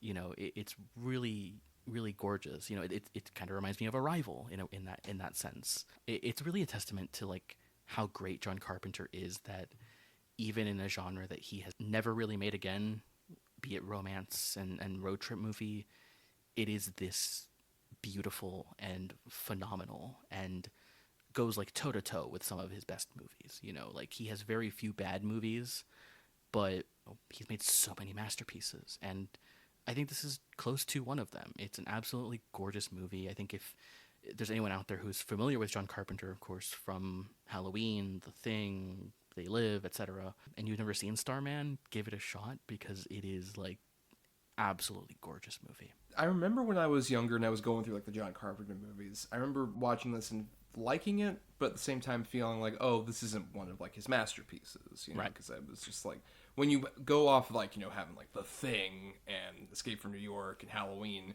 and then even after this, like Big Trouble in Little China, They Live, and especially in the mind of like a high school boy, you can't really like compete with like those other things. It's like, I don't know, it's sweet, but I don't know if it like is one of his best movies. And it's definitely one of the ones that's improved with age for me. I think because of like all the stuff that you're mentioning, where there's a sweet heart to it, and it feels like very genuine in terms of like the romantic feelings it's expressing between the two characters, but also with the comedy, with even like the sci-fi elements, there's like a human groundedness that feels very different for Carpenter in a way that, you know, there's that factor with like some horror directors, like Wes Craven's probably the most infamous example of this, where he was a guy who didn't want to just get stuck in horror. He wanted to like branch out and do other things, and really the only time he got to do that to any like major extent was Music of the Heart, the Meryl Streep, you know, music-based education drama that, you know, kind of came and went, and he just ended up getting stuck in horror for the rest of his life after that. And there is a kind of element here where, you know, after the 80s, John Carpenter went through, you know, a few different genre turns that were of mixed quality, we'll say, to be very nice. To, you know, like after that Miracle Run, it kind of like it falls off quite a bit for the most part. Just see, for example, like the exact like downturn of this movie is really exemplified with that Memoirs of an Invisible Man movie, which kind of tries to do some of that like romance and comedy, but is stuck with a very bad script and two actors who have absolutely no chemistry together on any level, and it just like completely falls apart and he can't even save it. Yeah. So it's a real testament to like how much of a miracle this movie is. But at the same time, there is a part of me that wonders like if he would be able to do just other weird stuff that isn't even like horror or even genre specific, what he could have done with it, you know, especially like as his career went forward. If he was able to expand beyond just doing the John Carpenter's, like, you know, what that kind of image is supposed to be with, like, you know, vampires and all this other stuff he did in the 90s. There is, you know, this kind of what if scenario of like, I wish he was able to do that other stuff. But, you know, I'm fine with him, once again, at this point, not working as a director and just doing some music stuff, smoking weed, playing video games, watching basketball, and when he does direct, doing stuff like that John Carpenter's Suburban Screams, which is his most recent directorial credit from last year, which he literally did over Zoom. And I love hearing him talk about it. He's like, yeah, it was so great. I could just sit in my room and I just told people to do stuff. It was great. I didn't have to get up off my couch or anything. And you watch that one episode of if you didn't know this out there, on Peacock, there was a 8-episode series called John Carpenter's Suburban Screams. He only directed one episode of it. And it's a lame, like, true crime, like, spooky show, ostensibly. And the episode he directed is fucking terrible. It's awful. But I couldn't help but have a smile on my face, because I'm just like, John got to sit in his fucking beanbag chair and not move a fucking muscle and direct people. And he got probably a shit ton of dumb Peacock money for doing that bullshit. Hell yeah. Yeah, and just one of the coolest, like, my favorite story of John Carpenter is with the time he said that thing about, like, you know, someone asked him, like, you know, do you care every time, like, they make a Halloween movie? And he says, like, well, when they make a new one, something really magical happens where I open up my hand and a check is placed in there, and then I go home and I just do nothing. I think that just really exemplifies, like, his mindset, which I aspire to live to, honestly. Like, really, I really do. But, you know, at the same time, you know, even if I keep waxing on about, like, this hypothetical or whatever, I'm so glad we just got this incredibly unique gem in his filmography. That, you know, if you maybe have avoided this because you're more in the traditional John Carpenter stance of, like, oh, I like the, you know, the horror, thriller, even action style stuff that he does, this movie's still great. I think can really appeal to anybody. Especially if, like John Carpenter says in those interviews, you know, if you're a romantic at heart. I think you'll have a lot of fun with it. But let's move on now, Bryan, to our regular segment, Between the Lines.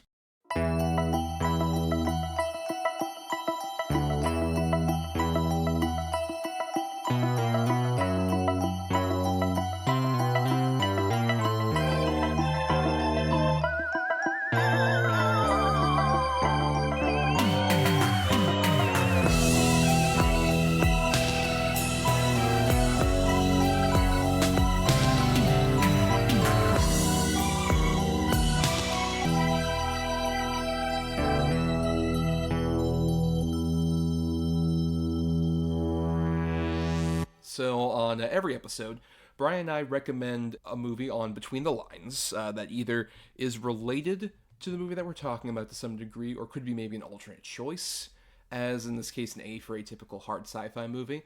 And I'm going first here, and my movie is from around the same era as, you know, Starman, but it's another one that's kind of arguable about, like, is it quite hard sci-fi? But I would lean more toward yes, and it does have a few atypical elements to it, where Enemy Mine, as directed by Wolfgang Petersen, is a film that stars Dennis Quaid as this human guy who at the beginning is with his crew, and they're in the middle of this war with the Dracs, who are these kind of, like, alien reptile humanoid creatures who they've been fighting back and forth with humanity, you know, throughout the 21st century. And while he's out on a mission with his crew, a Drac ship attacks, and they end up getting stranded, and most of the crew is killed except for Dennis Quaid, who, while he's wandering this certain, like, foresty kind of planet, he comes across the Drac ship, and the one alien who survived, the one Drac crew member who survived, played by Louis Gossett Jr., R.I.P. And she's like, oh, I can steal his ship, and I can get out of here because my ship's busted. So I'll go over, kill him, steal his ship, and I can leave. And the two of them, you know, end up having a bit of a tussle at that point. And it becomes very clear, like, oh no, Drax's ship is damaged, so neither of them can leave. So they initially are very hostile toward each other, kind of trying to have their distance.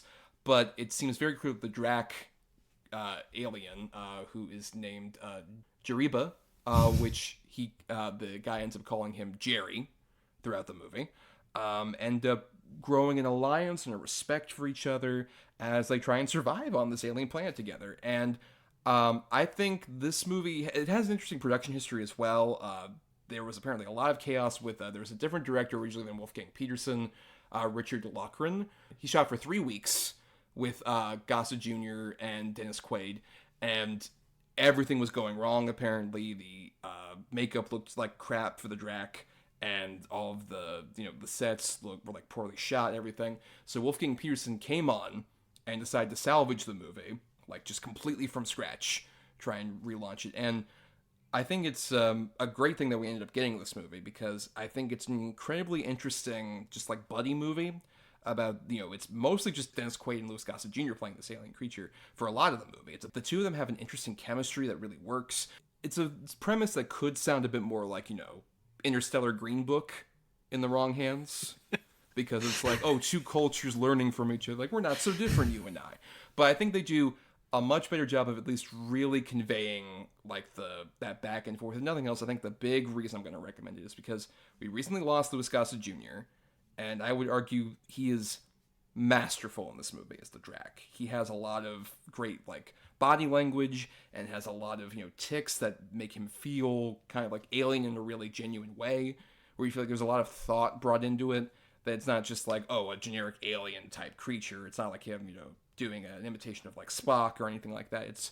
He has a whole method behind every single action he does that feels really authentic, and there's great back and forth between him and Dennis Quaid, who's also an actor that, like, I'm very hot or cold on with Dennis Quaid. I think he can be either sink or swim for me depending on the project, but I think Gossett Jr. brings a lot of the best stuff out of him, and there's a real earnestness that builds, especially, I'm not going to reveal, in case you haven't seen this movie, there's kind of like a twist about midway through that's incredibly fascinating, and I will say does lead to, Gossett Jr. isn't in the movie a lot after a certain point, but I think the twist they end up doing really manages to make things feel like very warm and earnest in a beautiful way. I didn't anticipate at all when I saw this movie. I'd heard of this movie vaguely, and I remember seeing it around the same time in high school. I saw Starman. I'm like, wow, this movie is fascinating. I had no idea it would take any of these turns that it does. And there's some solid, like world building with the alien planet that they're on, the various ships. There's the back and forth between the two of them. There's a lot of fun stuff. Like there's a point where Drac is like reading what is essentially his Bible and talking about like some alien god, and then Dennis Quaid jokingly mentions, oh, like Mickey Mouse. It's just like, is this Mickey Mouse your own version of this deity? It's like, yeah, sure. That's his. And there's a point where like they're insulting each other later on. Dennis Quaid does that to his god, and they're just like, well, your Mickey Mouse is a dope, and moves on. There's a lot of fun stuff like that in here. I know a lot of people, especially with like that twist that happens at a certain point, a lot of people have said, oh, the movie kind of feels like it loses its way. I can see some of that. I think particularly, it's very clear they didn't have a very ending bit for this movie, because it kind of just ends on a like, and then this happened, and literally just cuts to credits immediately. You can tell that it's like, oh, okay, you didn't have like a full ending necessarily. And there's even like a climactic kind of like, action beat that involves like a literal mine, because apparently there was a whole test group issue where it's like, it's called Enemy Mine, but it's like, well, we have to have an actual mine at the end of this movie to make it make sense, as opposed to like, no, it's a metaphor for like the enemy becomes like a friend, so that it's like a metaphor. It's not a literal mine that we need necessarily. But at the same time, even with some of those issues, I think this movie's incredibly like well done. I think it has a lot of great sci-fi atmosphere to it, and I think it just has an incredible performance, like I said, from Gossett Jr., who, like I said, we lost recently. Very tragic, but I think it's very undersung, especially amongst the human portraying an alien creature performances. I think it's one of the top tier ones for sure. I'm guessing you haven't seen this one, right? I don't know if were you aware of it? No, I had literally never heard of this movie before this. It sounds crazy. I'm very fascinated by Dennis Quaid in a weird way. And same with Wolfgang Peterson, who has a very weird career. Yes. I also, as you were kind of describing it, I love the tagline for this movie. May I please read it? Go ahead. Enemies because they were taught to be.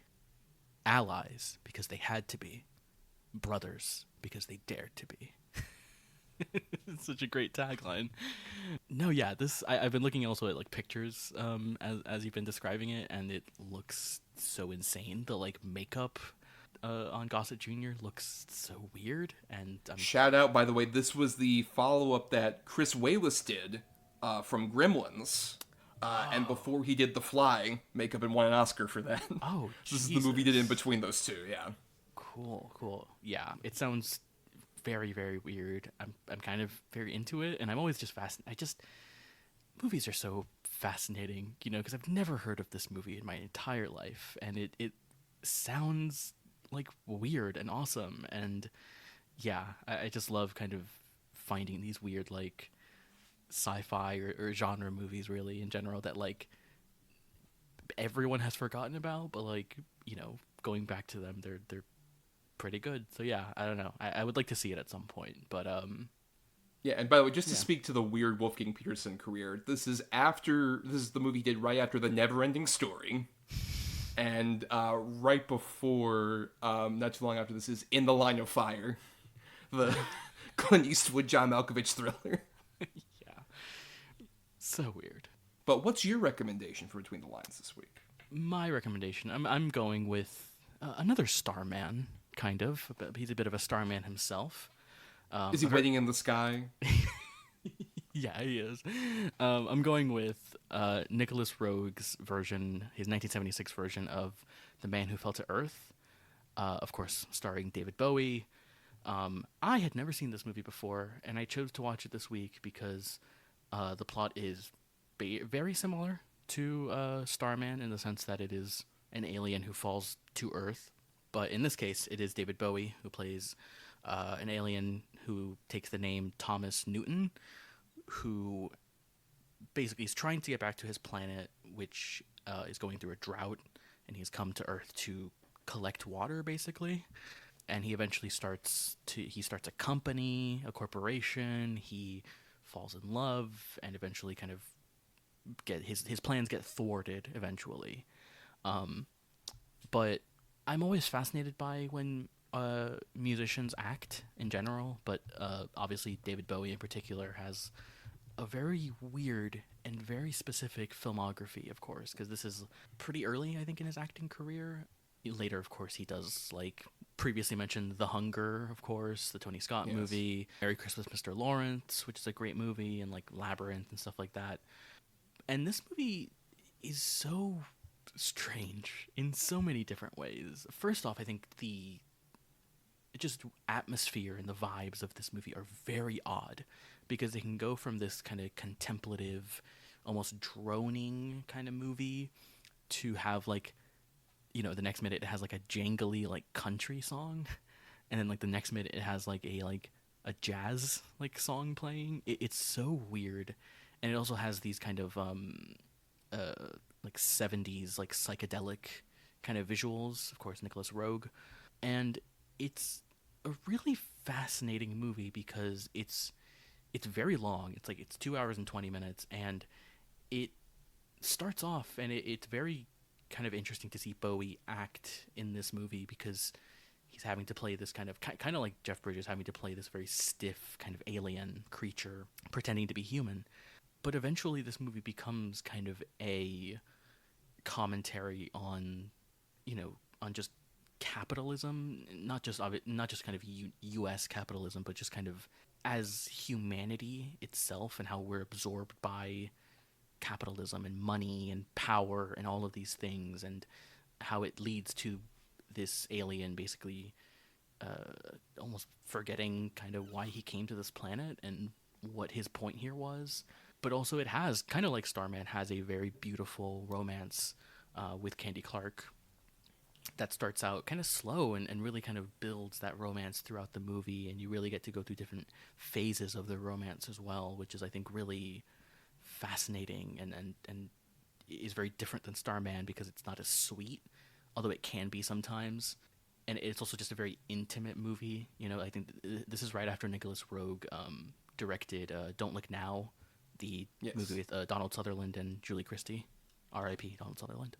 And it has a lot of those like very intimate like sex scenes of characters just like naked in bed together. It's just a very odd movie, even still to this day. It's a movie that uses Bowie's persona clearly and kind of what he, you know, his kind of enigmatic status as like he kind of looks like an alien, right? And he kind of has this otherworldly aura to him, you know, in his music and in his persona and everything like that. And it's a really incredible performance from him, I think. Just his physicality, everything about it is so weird. It's also got a very strange cast that features Rip Torn and Buck Henry, weirdly enough, which is very weird. Also, astronaut Jim Lovell of Apollo 13 as himself. Yeah, it's so strange. It's not a very welcoming movie. It's got a very strange sort of rhythm to it almost, and I really love it though, and I really think it feels very 70s. While I think that could be a detriment, and it kind of is in some cases in terms of like the editing of it and kind of the rhythm feel very 70s, but it's a fascinating movie, and it's a fascinating movie to see, you know, someone like Bowie kind of at the height of his kind of his 70s run especially, you know, get to act in a movie like this. And, you know, it's a just weird movie that I really love and I'm kind of fascinated by. And yeah, I don't know. I really just want to recommend it because I'm kind of confounded by it in a weird way. But yeah, I'm assuming you have seen this movie. How do you feel about The Man Who Fell to Earth? I think this movie's great. I think it's definitely, you know, like you mentioned, it is kind of alienating, pardon the pun, in a lot of ways. But at the same time, I think it's like kind of essential, especially if you love David Bowie. It's kind of it's one of the vital texts of like his weird film career. I'm just wondering if at any point in between, you know, playing like the Goblin King or Tesla or an alien or a vampire, if he was just like, could I play like an accountant?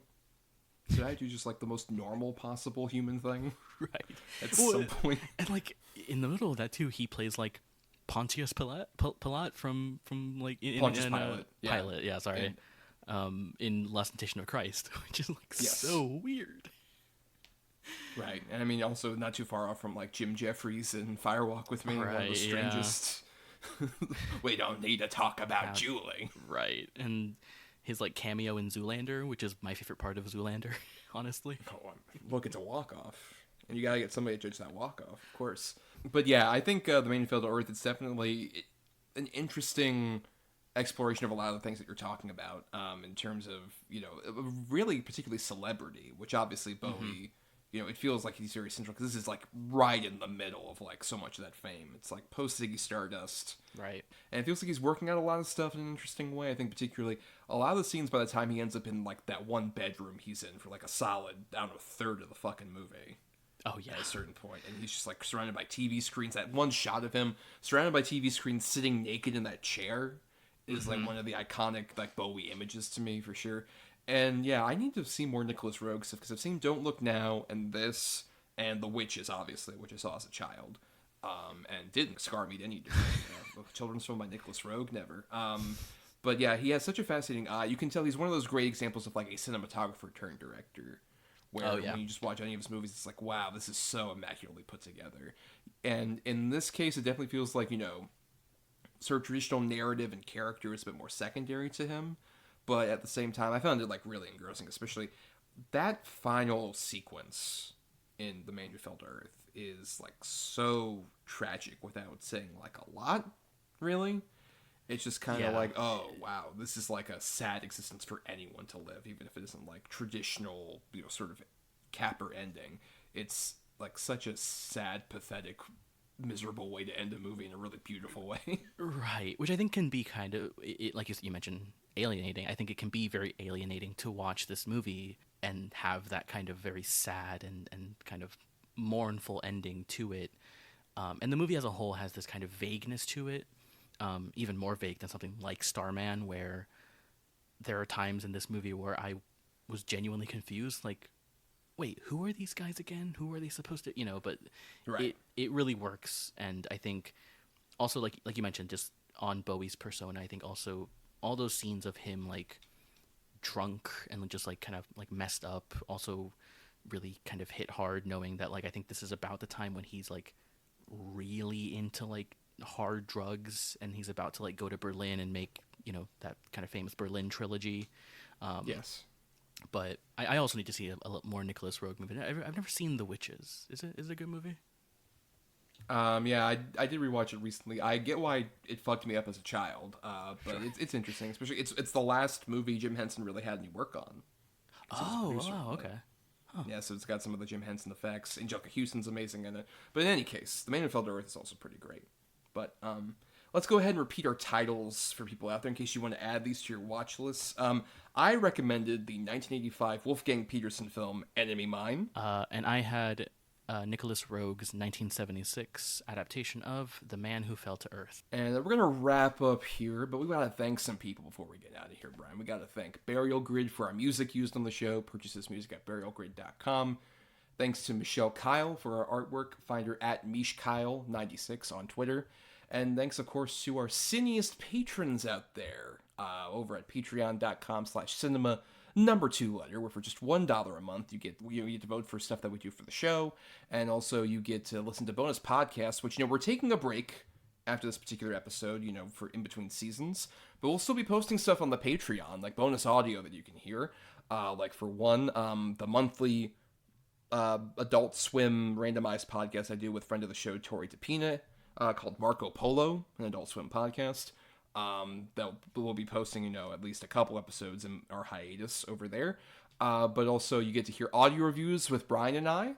Not too long, I think around the time this is being posted, we would have recently done our Alien Romulus review, where we talked about the most recent movie in the Alien franchise, kind of fitting the sci-fi angle here. But also in September, we're definitely doing Beetlejuice. Very curious about Tim Burton returning to films. Don't say it one more time, Thomas. What, do you not want me to say Tim Burton? Films? Yeah, don't say Tim Burton's name 3 times, or else he appears behind you. Yeah, it's just like, oh no, what CG monstrosity do you have behind me? Yeah, I'm very curious about that movie. For various different reasons, if that'll work out or not. But we'll also be doing, by the end of August, our big bonus podcast. We at least do one every month. That's like a big one, and we're going to be doing our audio commentary for The Iron Giant, speaking to the sci-fi angle of things as well, celebrating its 25th anniversary this month. We figured it'd be a pretty good one to devote a whole audio commentary to. And then also in September, we're still kind of negotiating what we want to do, but I think at the moment we're considering doing a retrospective on the Edgar Wright, Simon Pegg TV show from 1999 as well, celebrating its 25th anniversary in September, Spaced, which Bryan has never seen. I'm curious to get his thoughts on that. Yeah, and I'll be if we end up doing that, I'd be very curious to revisit a lot of those Edgar Wright movies because I haven't seen them since high school. So very curious how those have held up. Yeah, for sure. But that's all for $1 over on the Patreon, patreon.com/cinema, number 2 letter. But you can also find us on whatever hell site that you peruse. If we're there, we're at cinema number 2 letter. That's our social media handle for sure. And you can find me as well, usually on Letterboxd, all the social medias, at Not The Who's Tommy. And I also do some writing at film-cred.com. And I just want to shout out as well that, this is coming out in August, on Labor Day weekend. If you're listening, before the end of the month this is originally posted in, I will be over at Dragon Con throughout Labor Day weekend. I'll be doing panels and stuff. I don't have a schedule yet as when I'm recording this part of it, but I'm sure I will insert something as my schedule has been finalized. Why, yes, past Thomas. Here is that insert. Hello, everyone. This is Thomas, recording a bit more in the future to announce my specific lineup for Dragon Con, which is the convention I do every year, where I go to do some panels up there in Atlanta, Georgia. If you're in the area, it's on Labor Day weekend from Thursday the 29th to Monday the 2nd. So it'll be that Labor Day weekend over there in Atlanta. I'm mostly going to be doing stuff with the horror track this year. So that'll all be in the Westin. All my panels, in fact, are in of the 5 major hotels for DragonCon. All of them are going to be in the Westin building. And most of them will be in a specific room, but there'll be one that's in a slightly different room, as I'll just go ahead and detail now. So, first up, on Saturday at 2:30 p.m., I will be doing the 100 Years of Ed Wood panel. So we're talking about, Plan 9 from Outer Space, Bride of the Monster, all the classic Ed Wood films, and, probably talking a bit about the 1994 Tim Burton movie, since that's celebrating its 30th anniversary this year as well. So I'll be doing that one. Once again, I'll be at the Westin and the Peachtree room. That's the Peachtree 1-2. That's where a lot of the horror track stuff is. The next one, which will also be a part of the horror track, at Saturday at 5:30 p.m., will be The Crow and Beyond, Gothic cinema of the 90s. This is going to be a lot of talk of, stuff like Bram Stoker's Dracula, or The Craft, or even Kenneth Branagh's Mary Shelley's Frankenstein, which I saw for the first time recently. Fascinating movie that I definitely want to talk about at this panel. All sorts of, that kind of 90s era. But, of course, the centerpiece here being The Crow, which is celebrating its 30th anniversary as well. And a great movie. I'll be very curious to, talk about. Then Saturday at 8:30 p.m., I'll be doing A Nightmare on Elm Street 40th anniversary. Speaking of anniversaries, big anniversary for, of course, the original film starring Robert Englund as Freddy Krueger. We'll be talking all about, that initial film, and maybe keep in mind, stay tuned for the Patreon for Cinema to the Letter for more Freddy Krueger related content. Then at 11:30 a.m. on Sunday, I'll be doing something with the Apocalypse Rising track, which is also in the Westin, but they're in the Chastain room. This will all be in the Westin once again, but in the Chastain, I will be doing a Planet of the Apes panel, talking about the original films from the 60s and 70s, as well as the more recent films, including Kingdom of the Planet of the Apes. So I'll be talking about that franchise. It'll be very fun to do that. Then on Sunday at 4 o'clock p.m., I'll be doing a What We Do in the Shadows fan panel. The show in general, particularly the most recent season from season 5, in anticipation of course, that show is ending come this October, when the 6th and final season starts airing. But it'll be fun to talk about, What We Do in the Shadows with a bunch of fun people for the horror track, once again at the Westin in the Peachtree Room on Sunday at 4 o'clock. And then finally, another anniversary panel, the Texas Chainsaw Massacre 50th anniversary panel, where we'll be talking about, the original film, the classic Tobe Hooper movie, in a lot of detail. I'm sure that'll be a lot of fun to do. So if any of those interest you, and you're going to be in the Atlanta, Georgia area for DragonCon, please go ahead and just look me up on your DragonCon app. If you look up me, you'll be able to add those panels to your schedule, and they'll tell you where they are and everything. Or you'll probably be able to find them on my social media, or at Cinema to the Letter. I'll probably repost it there as well on various platforms, but also do at Not The Who's Tommy. I'll have the schedule up there as well. But yeah, if you happen to listen to the show and attend one of my panels, please come and say hi. We'd really appreciate that. But on that note, let's get back to the episode as it was in progress from original recording. And yeah, you can find me at those places. Yeah, you can also follow me on Twitter at BRYANDRADE and the number 3. Or you can follow me on Letterboxd at just my name. And for more of us, you can subscribe to us on Apple Podcasts or whatever podcasting platform you listen to stuff on. If you're listening on Talk Film Society, why not listen to all the other great shows that are on the network here? And you can dig into the archives in our Podbean main feed for all 6 seasons of Cinema to the Letter, as well as, the original Double-Edged Double Bill stuff that we posted on the feed for 5 years. All that stuff is on this particular Podbean channel. And nothing else, if you can't support us on the Patreon, that's cool. Even the $1 can be tight for some people, we understand.